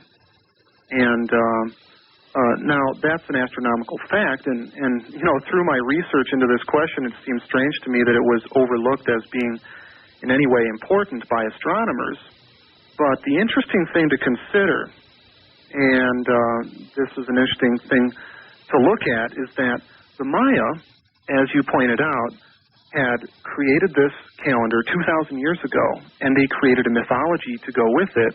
And in that mythology, they were saying that the time that we currently live in would be a time of great transformation. Well, look around us, sure enough. It is, yes. So they must have been tuned into an understanding of this astronomical alignment that was intuitive and yet nevertheless right on target. Is there any way to know more precisely, other than a time of great change, what's coming? Well, it's a matter of how you think about it. I think that we are coming into a situation that we could call an encounter with our cosmic source. Now, this is a very, very profound and archetypal event. Yes, it is. An encounter with our cosmic source. You mean by that cosmic source, creative force, creator? Yeah. God? Yeah, I would interpret it in terms of, this solstice galaxy alignment, I think, can be interpreted as an open door, such that energies, or, we're coming into a situation of resonance with the galactic center. And basically, what I think this is about, it's about the most profound evolutionary event that the Earth experiences. And I think the Maya were tuned into that insight, and I think that, in order to understand this, we need to look at what the Maya were saying about it in their mythology and in their cosmology. All right. Is there a suggestion? Now, there is much debate about evolution, whether it actually is an ongoing process, whether evolution, large leaps in evolution ever occur. There is suggestion in our deep past that they do, and yet we don't see it occurring on Earth now in large leaps and bounds. Now, could it be that large leaps and bounds occur at this moment of convergence that you're speaking about? Yeah, I think that basically this alignment stimulates consciousness evolution on the planet. There is the new idea in evolutionary biology of punctuated evolution. Now that applies, of course, to the physical organism, and I think that a similar kind of model applies to the unfolding of human consciousness. I mean, I believe that, consciousness is something that is unfolding. It's the purpose of life is to grow, and we are something the universe does, and this alignment event is something that happens once every 26,000 years and, in a sense, gives us a boost, sort of a kick in the butt from the Creator, to keep us moving on the path towards spiritual unfolding. And you think that this is not an instant change, as in that end calendar date? Or do you hold out that that is possible, or that the change accelerates toward the date and then just continues past it another 50 years or whatever? I think there's an acceleration of intensity towards that date, and then it's kind of like the full moon cycle. There's a waxing period where, it's the process is building and building and building, and then it's full, and then this full opportunity and alignment is there and fully present, and then there's a waning aspect to the cycle as well. Well, I'm a talk show host now, and I've been so for 14 years running. And before that, I worked in a 911 center as a dispatcher, and I've worked in hospitals in the Air Force as a medic. And in all of these areas, I don't care what scientist says what. I'm here to tell you right now that a full moon, absolutely, beyond any doubt, causes people to react in a much more radical way in every aspect of life. Scientists say no, but I'm telling you it's true. I know it to be true, as a fact. So... Yeah, my fiancée works in a hospital, and she says the same thing. There's definitely cycles that relate to that. So I think that the thing that to address with that is that, you know, we live in crazy times. That's right. You know, there's going to be a lot of, you know, this intensity, this intense sort of like situation of alignment with the cosmic center. I mean, you know, continuing with that metaphor, a lot of people are going to get burned. But that's not, in other words, the alignment itself is not a metaphor. The alignment is a physical fact. Right. Right? Right. Yeah, I guess I shouldn't have said metaphor. It's more like how we interpret that. How do we interpret our encounter with the cosmic source? Then you are telling me, I'm trying to grasp this, that in 2012, we will be in that alignment that only occurs once every 26,000 years, yes? Yeah, imagine that there's an etheric wind blowing forth from the galactic center. And the door that opens us to that etheric wind, which can offer the opportunity for growth, is the solstice doorway. So when the December solstice sun comes into convergence with the galactic center, and the Maya, by the way, were observing this convergence happening in the sky 2,000 years ago, they were observing the December solstice sun slowly moving towards the Milky Way. And they were projecting forward to the year we call 2012 and calling it a time of rare alignment.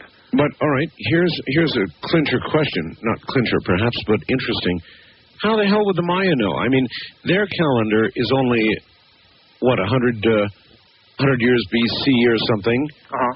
All right, so we're talking about a 26,000-year cycle, of which the Maya only had a very, very small portion to observe, cycles within cycles, but how would they know what would occur at the 26,000-year point, or how could they... Yeah, because they weren't around 26,000 How could they even ago. have mythology to deal with that? Well, they were challenged to interpret it, and I think the interpretation is sort of straightforward. Like, even if we don't know anything about it, if we know that the galactic center is the heart and source, the Maya called it the womb of the Great Mother, right? And we know that the December solstice sun is the rebirth point of the solar year, then when that rebirth point in our local solar year conjuncts and joins up with the source point in the sky, the interpretation, fairly straightforward from that is that this is a very, very rare and amazing event and bodes some kind of transformative event for life on Earth. With that, I can certainly understand that, but I can't understand how they would predict that great change would occur when they had never gone through it, unless they were projecting it based on change they saw in the shorter cycles. So how were they doing that? I'm really not sure. It might have been very much intuition. I mean, the Maya culture and the way that they gathered data about the cosmos was very different than the scientific method. They were basically shamans, and their understanding of the cosmos and the cosmologies that they built were derived from shamanistic journeys. The Maya culture was shamanistic, so Maya kings or other astronomer priests would make visionary journeys into the sky to gather some kind of intelligence about the nature of time. What does mainstream science tell us about this conjunctive point in 2012? Anything at all? Well, it's funny. Again, this is one of those strange things where, back in '93 when I was trying to determine if this was indeed what the Maya were intending with their end date, you can get astronomy charts and look up the fact that the solstice meridian is conjuncting the galactic equator. That's how astronomers would term it, which basically means that the December solstice sun is conjuncting the Milky Way. But there's no interpretive efforts made by astronomers towards it. It's strangely a blind spot in scientific discourse today. I think that, the implications are so profound that it's sort of one of those untouchable areas somehow. So when you go to an astronomer and you ask about this state and this alignment, they shrug, or they say, yes, there could be something that would occur. In other words, scientists would tend to look at orbits and magnetic gravitational influences in these sorts of conjunctions, and they try and look at it scientifically, and they kind of shrug their shoulders. And pretty much. That's what I'm trying to put on the table, for scientists to look at. I mean, on one level, my book, Maya Cosmogenesis, is, very scientific. I mean, I've went to great pains to document this and, make it something that scientists would look at. What I'm putting on the table is for scientists to look at the dynamics of this kind of alignment with the galactic center and determine whether or not there are demonstrable effects that could stimulate life on Earth. I mean, in comparison, there are, people look at the sunspot activity, and that certainly seems to have some effect for life on Earth, or the tidal cycles. And yes. Definitely, like, our changing relationship to the larger galactic situation, I mean, we're embedded in it, so it's reasonable to assume that, our changing relationship to it has some effects for life on Earth. And I like to interpret it, I mean, I'm a philosopher. I mean, ever since I was small, I was interested in the big questions, what are we doing here? Oh, me too. What is life on Earth? What is our purpose? Is George Bush a human being? These profound questions. And so I try to interpret this galactic alignment. I've wondered the same thing about George Bush, actually. All right, I see, getting more serious for a second, I could run through, which I will not bore my audience with, this long litany of environmental degradation that's going on right now that seems to be accelerating at a pace. I'm not one of those who thinks the Earth will go away, because the Earth will keep spinning. But at present rates of deterioration in the environment, I would say that our chance of continuing to spin upon it is getting slimmer by the day. Big chunks of the Antarctic breaking off, ice caps melting, glaciers retreating, global warming, and all the rest of it, all the problems in the ocean right now, the dying of the fish, the waters where there's virtually, scientists are saying, devoid of life. Things are occurring at a rate now that would seem to indicate that the uh-oh moment is not very far away.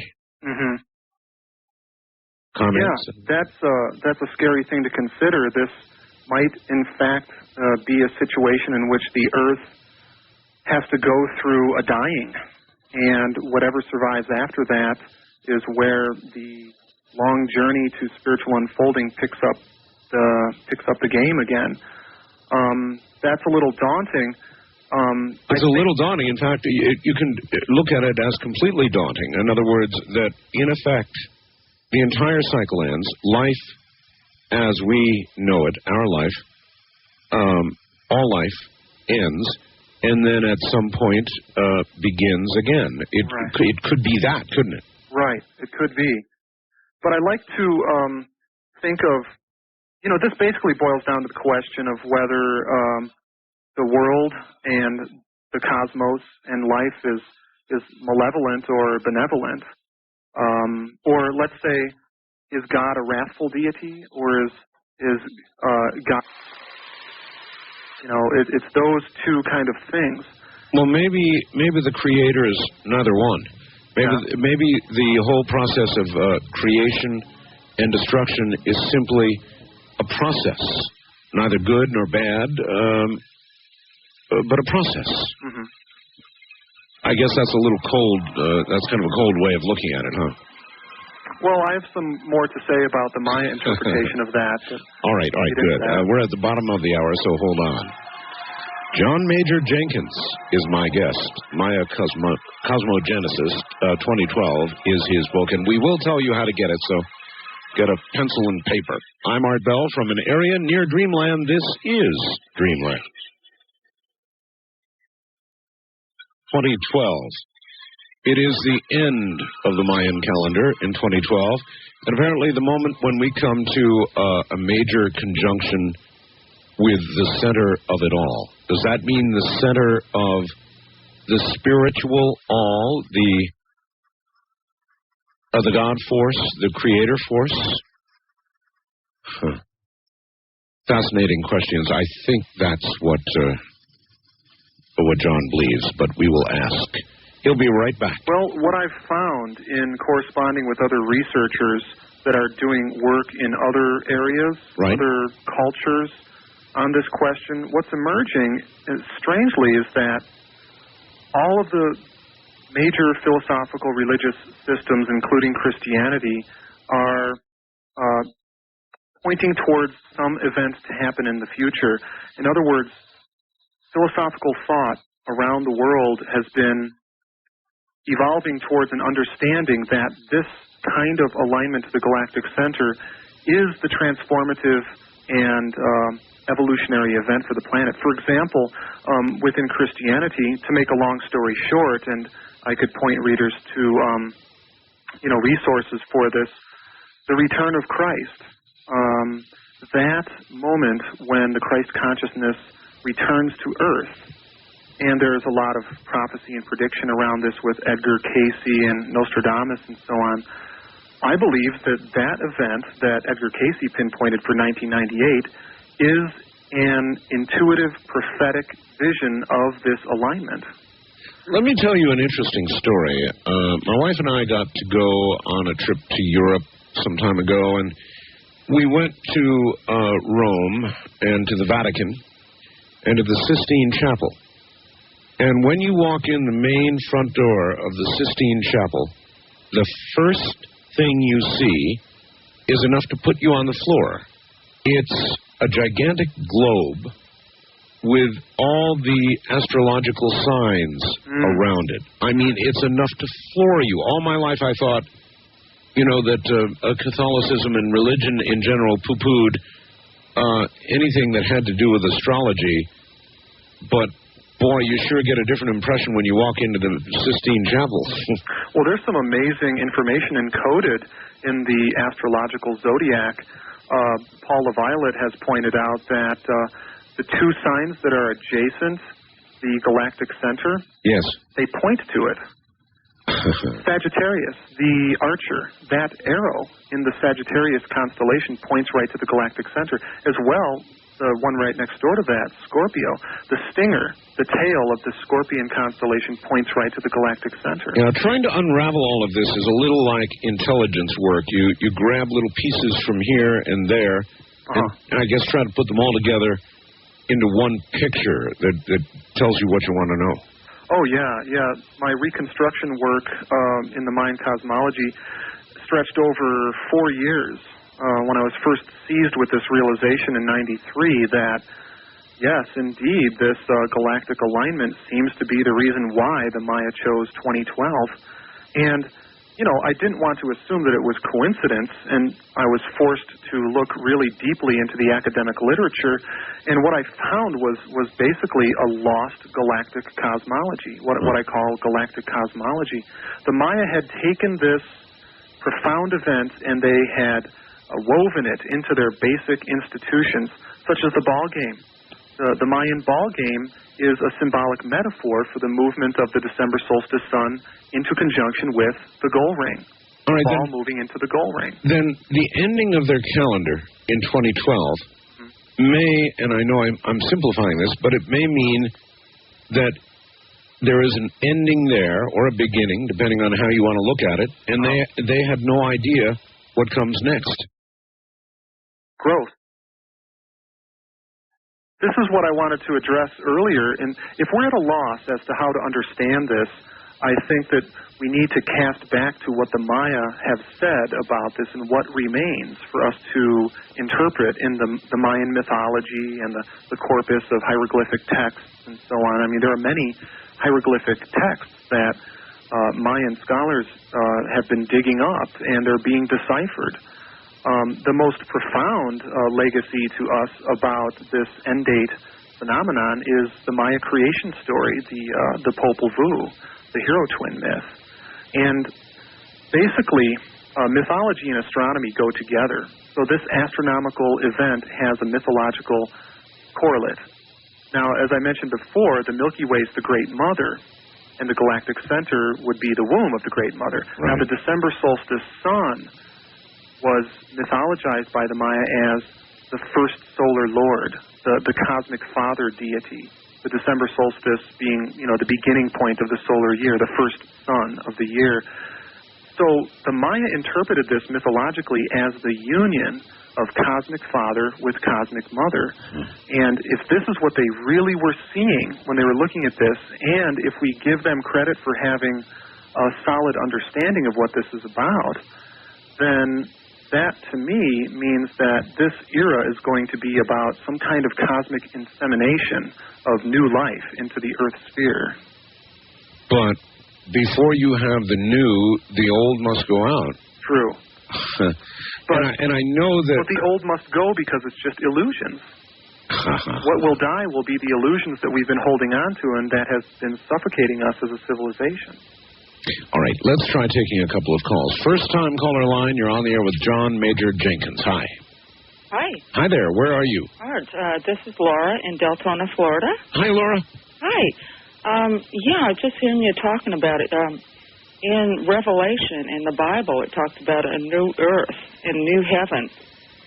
And also there's prophecies about the 2,000 years after creation, with Jesus, and so on, every 2,000 years, and we're coming up to it again. And just your comment, is there any prophecies in the Mayans that indicated that there would be a major turnover at our point 2,000 years ago and now? Yeah, in other words, as I listen to you, John, one moment it sounds like you're talking about a spiritual awakening change. Mm-hmm. And then on the other, you're not ruling out a complete physical change. In other words, life ending and then again beginning. Right. It's probably a little bit of both. The Maya use different time cycles in their mythology of world ages. They did have basically a similar idea that after a certain period of time, the world renews itself. Mm-hmm. So that's shared between the Christian tradition and the Maya tradition, although my understanding is that the Christian tradition is basically apocalyptic and that time definitely ends. No, it doesn't end. No? Because there's a new earth and a new heaven, and we continue on. Okay. And read Revelation. That goes for everybody out there. So heaven comes down to earth. It's like the heaven energies come down to earth and enliven the earth and renew it, and we begin a new cycle. Yeah, it is a new cycle, definitely. All right. A new millennium. Right. 1,000 years of peace and prosperity and new creations and inventions. Yeah. And others will disappear from the earth, and a lot of us Christians are saying, well, they're going to say, well, the UFOs will take us away, is what the people here on Earth will say about us. Right, but, Uh, right. You know that story. Well, exposed to the light of truth, the illusions will squirm away. Yes. And I think that the model with the alignment, if there's some kind of new energy coming into the Earth sphere as a result of this doorway opening to the Christ consciousness, or however you want to term it, that could be heaven coming down to earth and creating the new millennium. That would be great. All right. Thank you very much. She asked about Maya myth or Maya As we have with the Bible, of course, there are rather specific predictions about what will occur. Mm-hmm. Did the Maya have something like that, or was it... Sure. And what did they suggest would occur? What do we know? Well, in the hero twin myth, in the Maya creation mythology, humanity goes through a series of world ages, sort of like chapters in the story of humanity's unfolding.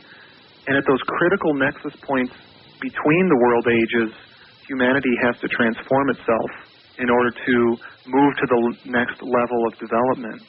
So they cast back over a period of 5 world ages. Okay? So now if we remember that one world age cycle is this long count calendar, which lasts some 5,200 years. 5 of those equal 26,000 years, and that's the precessional cycle. So again, it's this intuition that this cycle of precession, the cycle of our changing relationship to the galactic center, is sort of the evolutionary gestation period of human spiritual unfolding. Is it possible that we actually leave the physical as we know it now? Well, this is a great question. It brings up a lot in terms of, okay, if we're coming into a situation of resonance with the galactic center, then all planes and all dimensions in between are coming into alignment. Now, there's a lot of phenomena happening today. There's crop circles.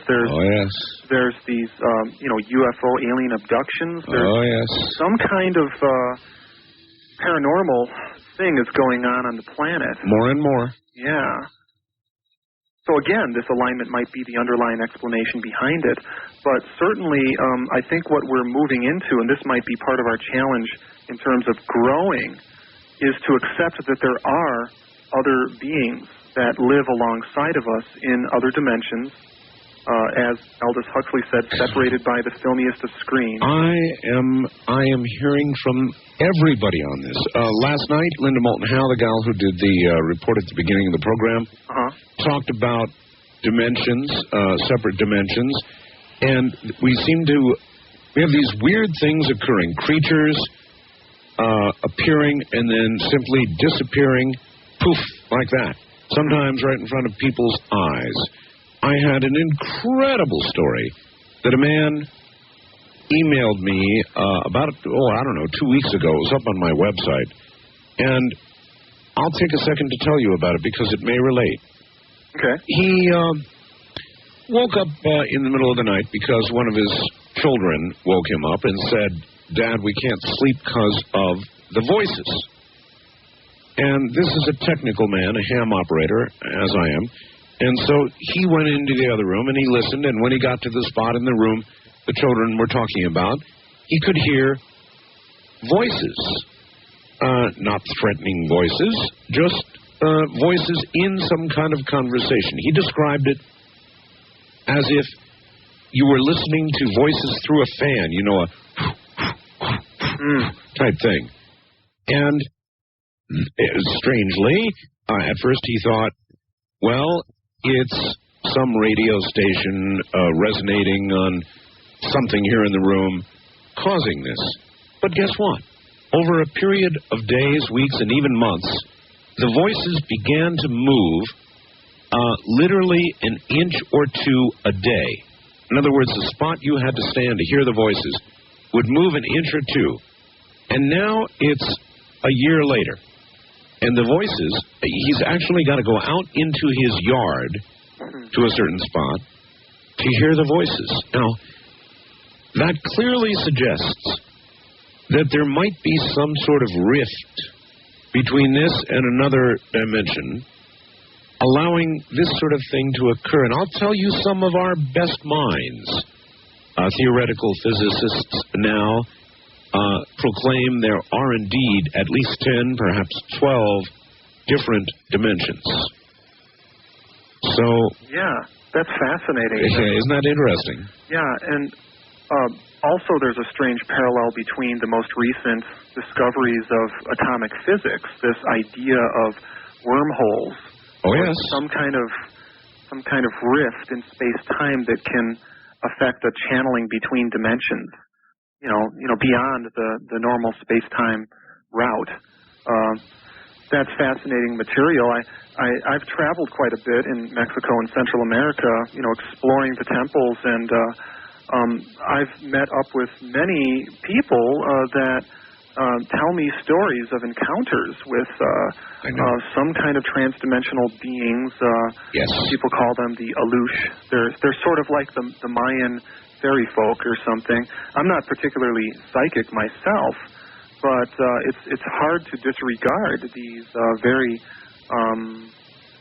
honest stories of people having encounters with the temple site at the temple site. Well, I hear you say heaven coming to earth, and then I think of the transformation that might occur in 2012, or the dissolution of the barriers between these dimensions, and I think about heaven coming to earth, and it sort of sounds similar. Wow, that's a good way of looking at it. It's a dissolution of the boundaries that separate us. Yeah, precisely. And in my slideshows, I'm finding that people are offering stories.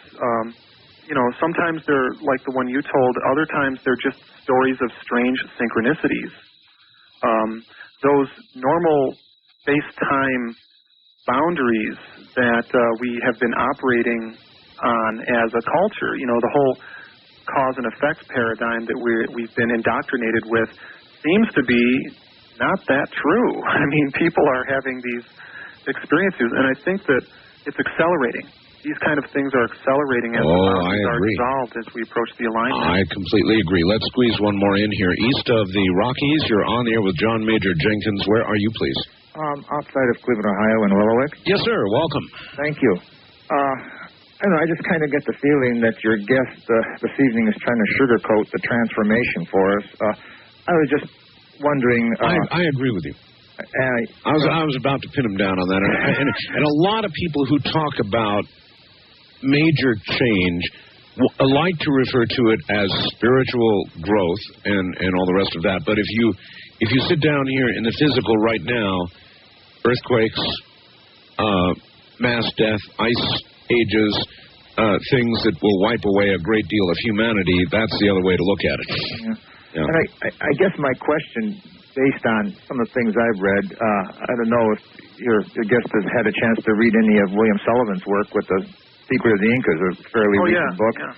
And the great pains they went to try to simulate the galactic star formations when they would take their children out to sacrifice them on the winter solstice day at the precise same moment, no matter how many miles it took to match those points to the various spots. And again, the Aztecs, of course, they carried it to an extreme with sacrificing people to satisfy the sun so that the sun would leave them alone. And I don't know what kind of insight you had to offer on that. And then maybe one other thing as to what correlation some of the creation myths of the Mayans might have with the Hopi's creation. Well, that's an awful lot to ask. So let's stay on the line. And your first question again? Had to do with the Inca, the secrets that William Sullivan brought up to where they went to such great pains to take their children to sites that matched, they finally concluded, galactic situations where the stars were a certain alignment, and sacrificed them so it wouldn't happen again because they feared that the Earth would turn over and the sun would die. All right, hold on. I'm going to put you on hold because we're near the top of the hour. You're aware of that, John? Yeah, I can comment on that. Yeah. William Sullivan's book was looking at the ancient Andean astronomy, and he had determined that the Andean astronomers were looking at a similar process of convergence in the cycle of precession. His interpretation of that was that the Andean people wanted to stop that. They began this war against time because they wanted to stop the vast convergence in the sky, and so they would do sacrifice rituals in order to try to stop that. I interpret, like based upon the Maya idea, that human beings are co-creators in the great process of cosmogenesis, that as in the Maya ball game, human beings were actually involved in trying to facilitate the future rebirth of the world, kind of in the same way that the Hopi pray to the sun to help it break free from the horizon. Yes. Yes, I've interviewed recently Hopi elders. All right, when we come back, we'll take up this sugar coating accusation because I think in some cases it has some merit. We talk of birth and spiritual growth and all the rest of it, but what comes before may not be so spiffy. We'll be right back. To talk with Art Bell on Dreamland from the Kingdom of Nye. Mayan calendar and what it all means. A quick note, my book, The Art of Craft. Well, people can order the book at any bookstore, or they can call my publisher, Barron Company, direct at 1-800-93-23277. That spells We Bears, 1-800-WE-BEARS. Or you can get it at your local bookstore. All right. So pretty much anywhere, or they can pick up the phone, or probably Amazon.com, too. As well, yes. All right. The caller that I still have on the line, I'm going to bring him back for part two, but I really want to expand on part one. He said, well, you're kind of sugar-coating. What's going to happen. And frankly, I've interviewed a lot of people like yourself, and you try to stay on the positive side of things, and you talk about growth, spiritual change, evolution, but the reality of the physical change from our current today perspective could be horrible. Mm-hmm. You want to cover that aspect of it? Sure. Well, I try to keep a positive outlook because basically if there are going to be sudden catastrophes, earthquakes, volcanic eruptions, these kind of, a pole shift of drastic nature, I don't think there's any way we can prepare for it. We're toast.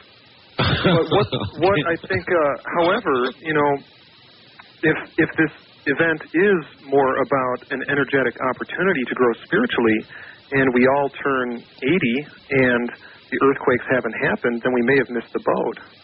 So, I don't know, I'm not a spiritual guru or anything, but I think that we're being confronted by the threat of imminent death, and that's a real fundamental thing.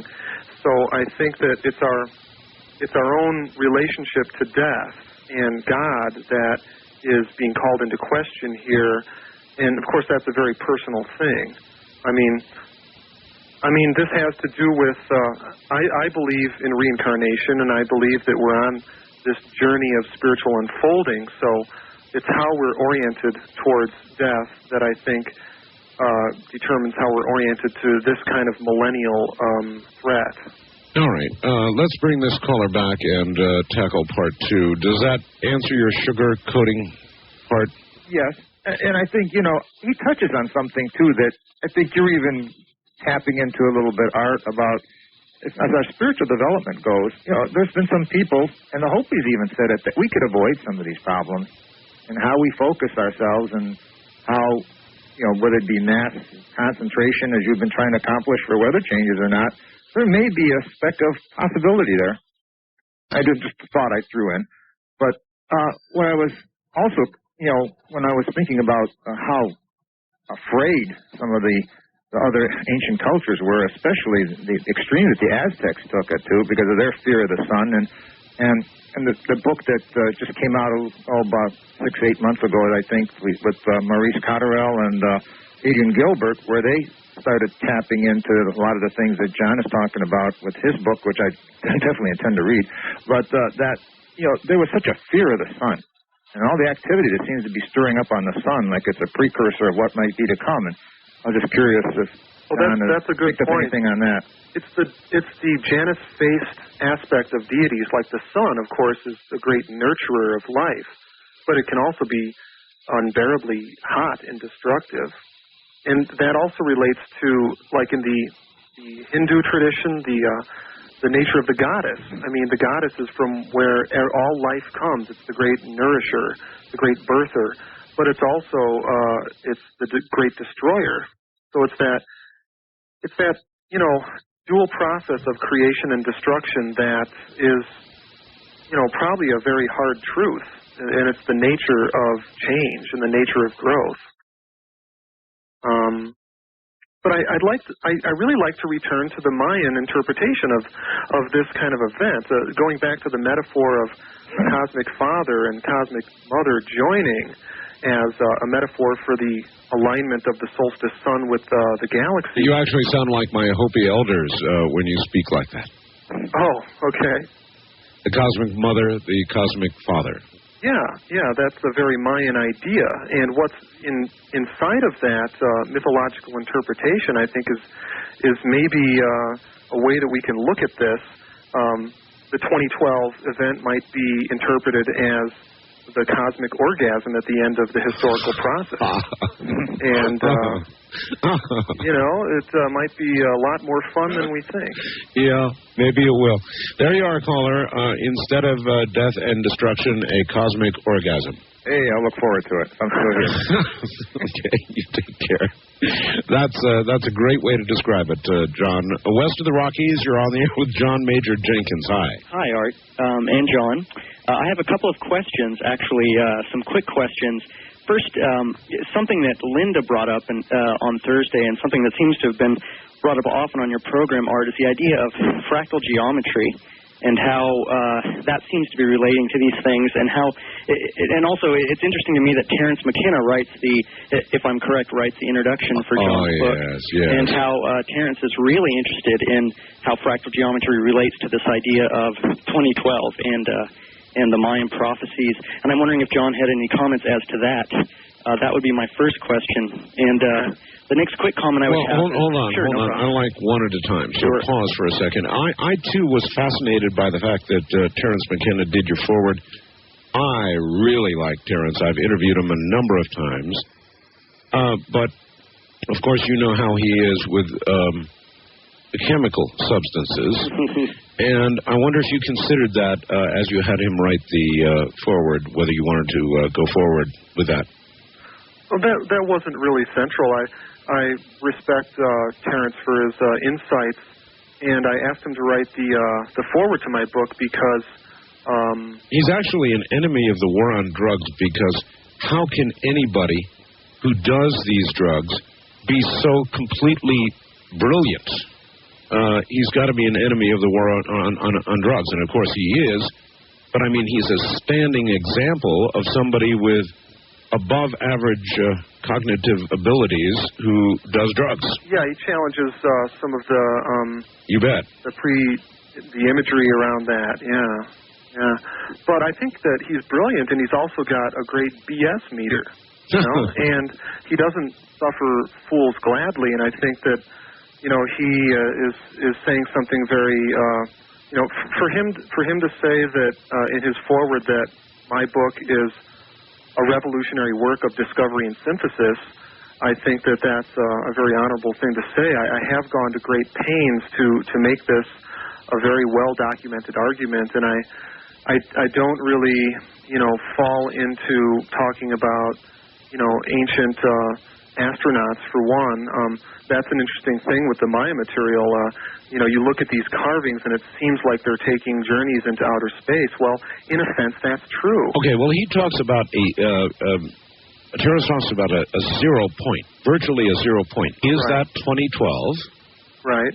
Is that 2012? Yes. That's what I thought.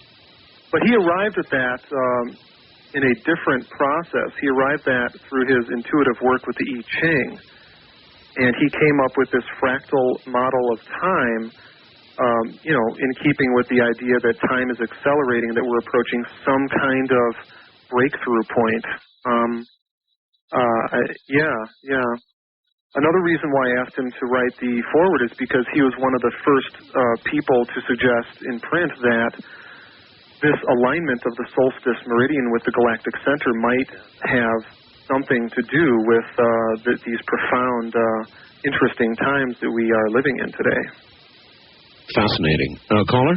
Yes, certainly. A quick comment on that. I would like to say that, there's certainly evidence that the way that Terence has been approaching this through chemicals is certainly one of the ways that the Maya approached it as well, and that this is something that's, very ancient in many cultures, this use of hallucinogenics. So the fact that Terrence has hit upon these insights may give us some insight as to how the Mayas came up with these insights, that perhaps there's something in that experience, not that it's the only way to approach the experience, that may lead to some of these ideas that have been converged upon by many of these different researchers. So right. Well, our universe basically is a complex interweaving of multi-dimensions. Right. And the one thing I point out in my book, there's a large chapter on the shamanistic techniques of vision journeys, and this early Mayan site that I write about called Izapa.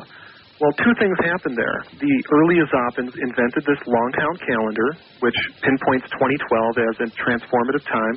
They also created the Maya creation myth, which is the mythological telling of that astronomical process. The third factor in this early Maya context at Izapa is that was the place where a very early mushroom cult existed in Mesoamerica. Oh. So they were utilizing these tools of vision to have an understanding of the very complex nature of reality and what I call the galactic cosmology, which is basically about our changing relationships to the galactic center, was then incorporated and built into their basic institutions, such as king accessions, for example. The Maya institution of king accessions is, like the ball game, another metaphor for this astronomical process of the solar king, the December solstice sun, moving into union with his throne in the womb of the Great Mother. That's really interesting. I have another quick question, or just a quick comment. Okay. I'm wondering if you think that we may have lost many of the keys to these ideas you're thinking about because of the missionaries burned, I don't know what the actual percentage is, but we lost about 90% of what the Maya actually wrote when they burned all of the codexes because they thought that they were satanic, which was the common view back then of anything that wasn't Christian. So I wonder if you feel like we have enough of the Mayan material to really be able to judge what they were thinking, or if we may have lost some of the major keys to understanding. I think we do, and that's been my challenge in reconstructing the ancient cosmology of the Maya. Luckily, in the last 10 years, there have been a huge amount of hieroglyphic material, text carved in stone. There's a huge corpus of hieroglyphic material on vases, the ceramic codexes, as they're called. It is true that there's only 4 surviving Mayan books, but there is enough information left, particularly at this early site of Izapa, to reconstruct this profound vision of nature and human unfolding. Okay. A couple of years ago, more now, when I wrote this book, The Quickening, I did this. I'm a complete layman. I haven't studied the Mayan calendar. I'm not even a very good Christian. I'm just an observer, a talk show host. And I began to notice that in every single aspect of human endeavor, from politics to the economy to the environment to you name it, in every aspect of human endeavor, events are speeding up. Without question, they're speeding up. Things are becoming more radical. And what I think I said in the book and what I'll say now is that it became obvious to me that we are exponentially racing toward a great change. But I'm not a prophet, I'm a talk show host, and I have no idea what's coming. I just have a sort of general sense that something big's on the way. And I wonder how many people worldwide share that view. I think that there's a universal sense that we do live in interesting times, and I've felt that for a while, and, one of my pursuits has been to identify why, and it's in the Maya material that I found the answer and the solution to the 2012 end date dilemma. It has to do with this alignment to the galactic center. Which is probably what I'm feeling, and do you think that as we move closer and closer toward it, more and more people will simply begin to conclude naturally the same thing within themselves? I would like to think so, but I think it's a function of how open people are to growing. Well, you don't have to be a great intuitive, sensitive, psychic kind of person to see all the changes around us that are happening. I mean, even socially. Young people are killing young people. mindlessly little blank-eyed youth wandering around with guns, taking life to see how it feels, that kind of thing. Right. More and more of that kind of thing. That's what I'm talking about. I mean, even the fair dullard out there can see these changes occurring. Even the environmental ones. You don't have to be an atmospheric scientist to look at nearly any major city in the U.S. and see on most days this giant brown pall hanging above it. These are things we can see. Right. Right. Is this part of it? I think it's part of it. It's what's happening, I think, is that there's a particular style of being in the world that exemplifies our civilization, and it's called the dominator style. Our system is based upon this model of setting up hierarchies of dominance and subordination. We are being confronted with the shadows of that system, and these shadows are in the form of global pollution, insane things happening, disaffiliated youth, and so on. So we're being confronted in this era of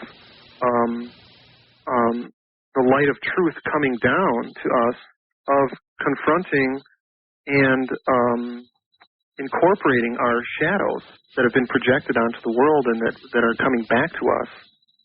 You know, our whole Western civilization is, you know, related and based on the notion of driving nature out and conquering nature. And here we are in, you know, this time in which we're approaching the end of this great cycle of time in both the Judeo-Christian calendar and the Mayan calendar, and we're being challenged to embrace our shadows. I don't know if there's time left to, you know, activate a positive change in that regard. I would hope. And that's why I think that, you know, something's got to change. What makes you think that we have the power to change anything at all with respect to what's going to occur? Well, it's how I don't know if we have any power to change what's going to occur, but it's perhaps how we relate to it that can further the spiritual growth of humanity on this planet. It's that whole thing of our relationship to death. Again. Okay, well, I sense a little more sugar falling here. John, hold on just a second. We'll be right back. John Major Jenkins is my guest. We're talking about the Mayan calendar, his book, Maya Cosmogenesis 2012. I'm Art Bell from an area near Dreamland. This is on. Welcome back. Hi. Hi there. You know, I kind of like, the more I think about a cosmic orgasm at that moment, the more I like that. It's sugar I can handle. Well, the alternative, and I think that this is a very important question to address, and it's not one that I've resolved. My sense is that this, you know, sense that we're heading towards hell is maybe the deepest fear that's implanted in our civilization's assumptions, and that's the biggest shadow that we need to re-embrace. You know, again, it boils down to that question of whether the universe is basically a really bad place or a really good place, and that the divine will has our best interest in store with all things that happen. Now, I wish I could believe that, but I think it is neither one. It's not good, it's not bad, it's just what it is, and it is governed by certain rules, and I think the Mayans may have well had it just right. I can't embrace the concept that it's all a goodness, and that's people like yourself that tend to come out on the sugar side tend to believe that. I think it's also about free will too. It's like we can align ourselves with the source and heart, and thereby become aligned with the divine will that will help us evolve. Or we can resist that and end up spiraling in the other direction. Well, all righty. Let's look at present trends, current events and present trends. That's what I did in my book. If present trends continue, and you simply project present trends into the year 2000 and beyond, where do you think we're headed? Well, trends and statistics can kind of operate on a level of abstraction that is removed from an individual's esoteric experience and individual growth.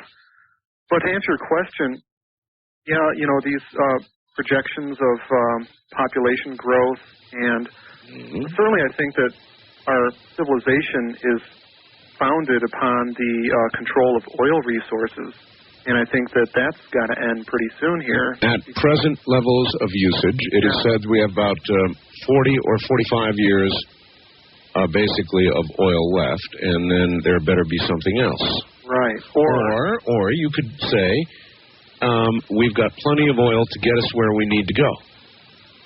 You could look at it that way. In other words, there will still be oil in 2012 left. Not much, but some. And the assumption being that it doesn't matter what happens after that. You might not need oil after that. Right. Well, there's kind of a ransoming the future kind of philosophy in that.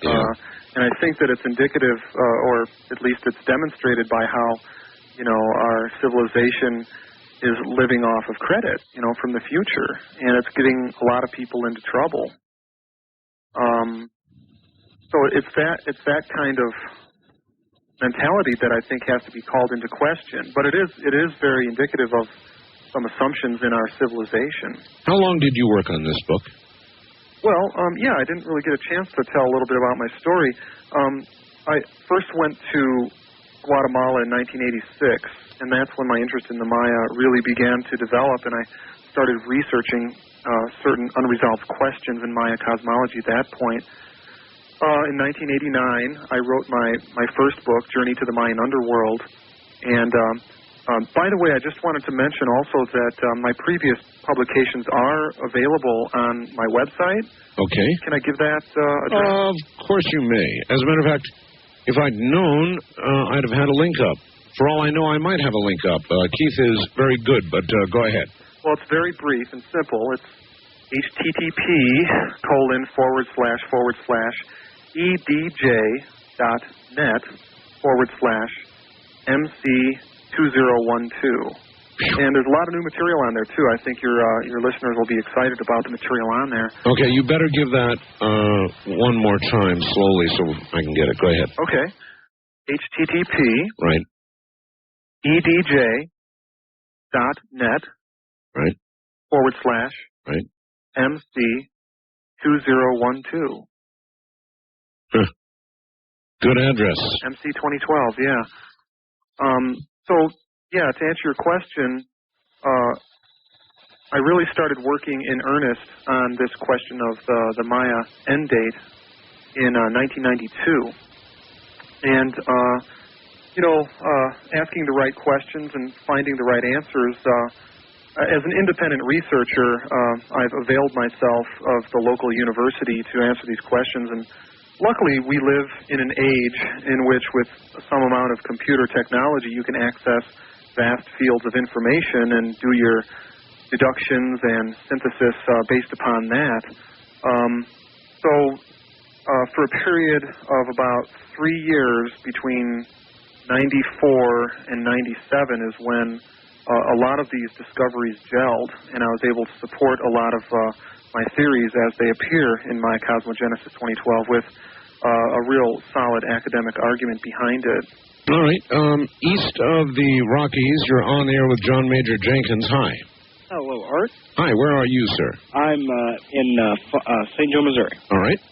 Okay, I have a question. Does the Mayan calendar predict any changes in the continents? Like, we have the continental drift theory now, and I was wondering if it shows any changes in the continents and climates? Not that I'm aware of. In other words, no specific changes? No. What about, does North America move anywhere else in the future? I mean, or any other continents?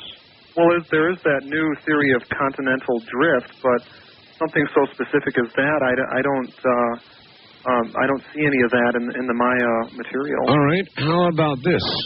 I have interviewed quite a number of people who have talked about a pole reversal. What a pole reversal, I mean, it is quite well scientifically documented. The poles have reversed many times, and I think that pole reversals are said to come just about every 26,000 years. Okay. They think. Right. Now, a pole reversal would, according to most people I've talked to, bring catastrophic things upon the Earth, a gigantic movement, tectonic movement, continents being replaced, as this caller's talking about, 800-mile-per-hour winds possible. Big changes, John. Yeah, certainly the geological record does suggest that magnetic flips have happened and that there have been catastrophic events that have occurred. There's a lot of ancient mythology from cultures around the globe that are talking about a pole shift, and I'm uncertain whether this is a rapid pole shift, like a flip, or if it's just a reference to the fact that the poles move. Most researchers that I have spoken to say there is good scientific evidence for a rapid flip. Okay. That it might occur every 26,000 years. Right. And with the consequences and more that I just told you about. And it would have the effect, of fulfilling the mythology that you've talked about tonight, the Maya mythology, about a change, an end and a beginning. It would be like, pushing the reset button on your computer. Right. Well, what about anything about... I'm sorry, caller? Okay.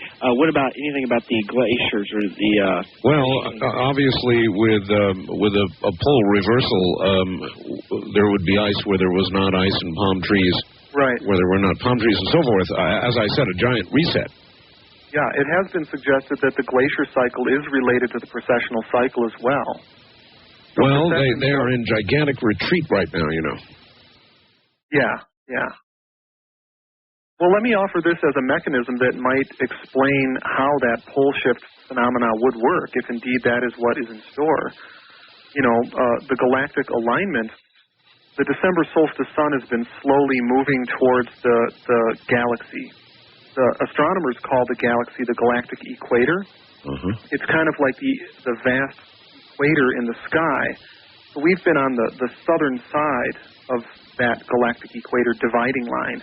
Now, we're right on target, right on the equator, and after this we're going to move into an era in which we are on the northern, or at least, through this alignment of the solstice sun, we will be oriented towards the northern part of the galaxy. Now, if there are field effects that the galaxy has intrinsic to its nature, I don't know, electromagnetic, gravitational, our changing orientation to that might be enough to cause this kind of flip.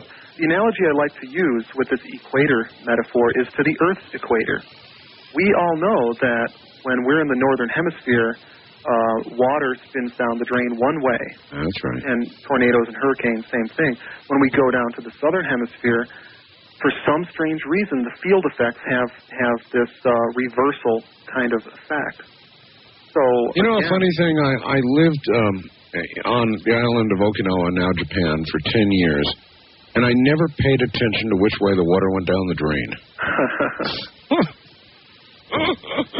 And so I'm not sure of that, but you are. I mean, on the other side, it goes down the other way, huh? Yeah. I'm not sure exactly how to interpret that in terms of, this is just one of my attempts to interpret the nature of this event and the kind of effects that it might have on us.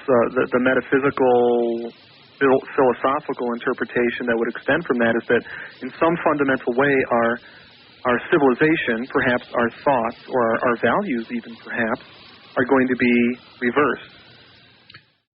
And certainly that would seem to be what is necessary if we are to avert apocalypse.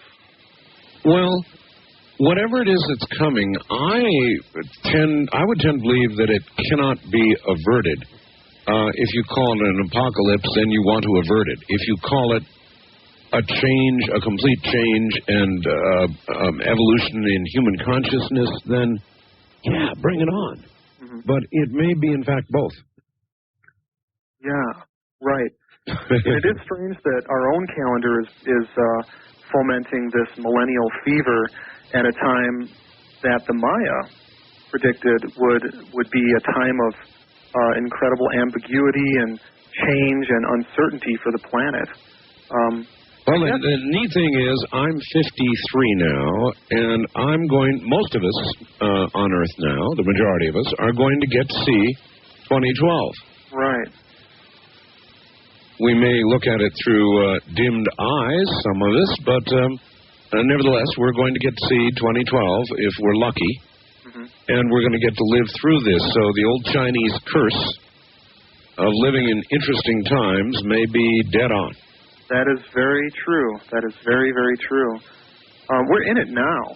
I mean, the effects of this kind of alignment are so spread out that, like I said, 50 years on either side of 2012 might apply, but nevertheless, a 100-year period in the life of the Earth is just a nanosecond.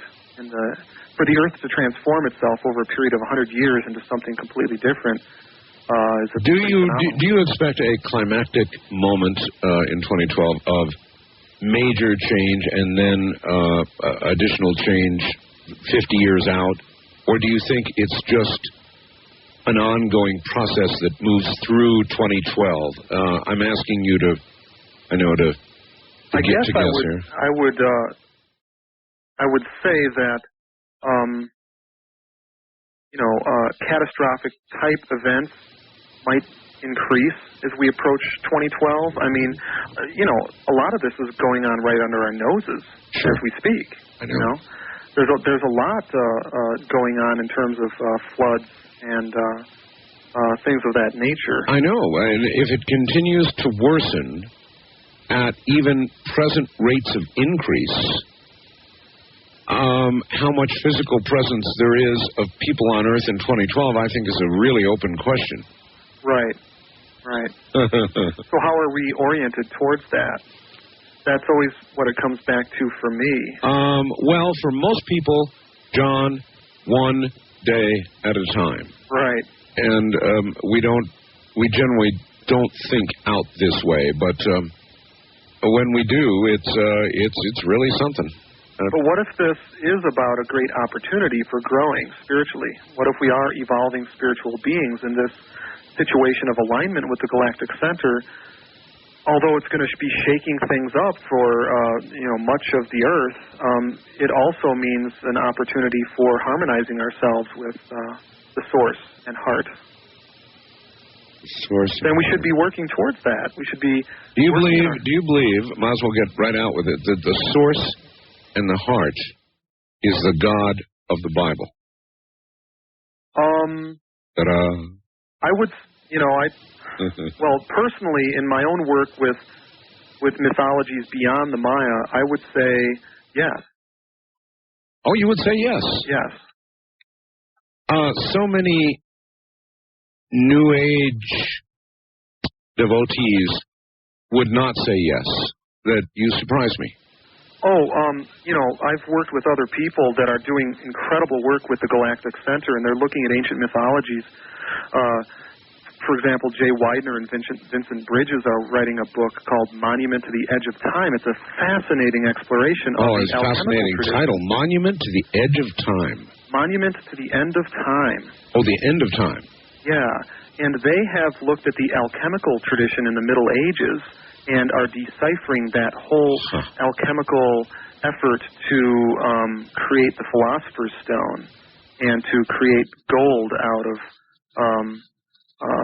base metals as a metaphor for the journey into the galactic center. That's just one example. There's other work. The Vedic astrology, implicit in that material is a recognition of the galactic center as the supreme organizational principle. And for the Maya, the thing that we can be just astounded about what the Maya accomplished is that they had oriented their entire civilization to the galactic center as a supreme organizational principle. And apparently they had aligned themselves with the right thing. Fascinating. Absolutely. The whole thing is absolutely fascinating, and I think that it makes sense. And I think that the timeline is exactly right. What will happen is somewhat interpretive, though, isn't it? Yes. Yes, it does boil. I don't have any answers to, what's going to happen. I get that a lot when I'm, giving presentations. Sure. I can't really say anything beyond that it's going to be incredibly transformative, and I think it's how we are individually oriented to the energies of transformation that will determine what our experience is. What a pleasure it has been to have you on the program, which is now over. John Major Jenkins, thank you. Thank you, Art. And good night, as we all look forward to what comes next. I'm Art Bell for A Dreamland Tonight. That's it. Good night.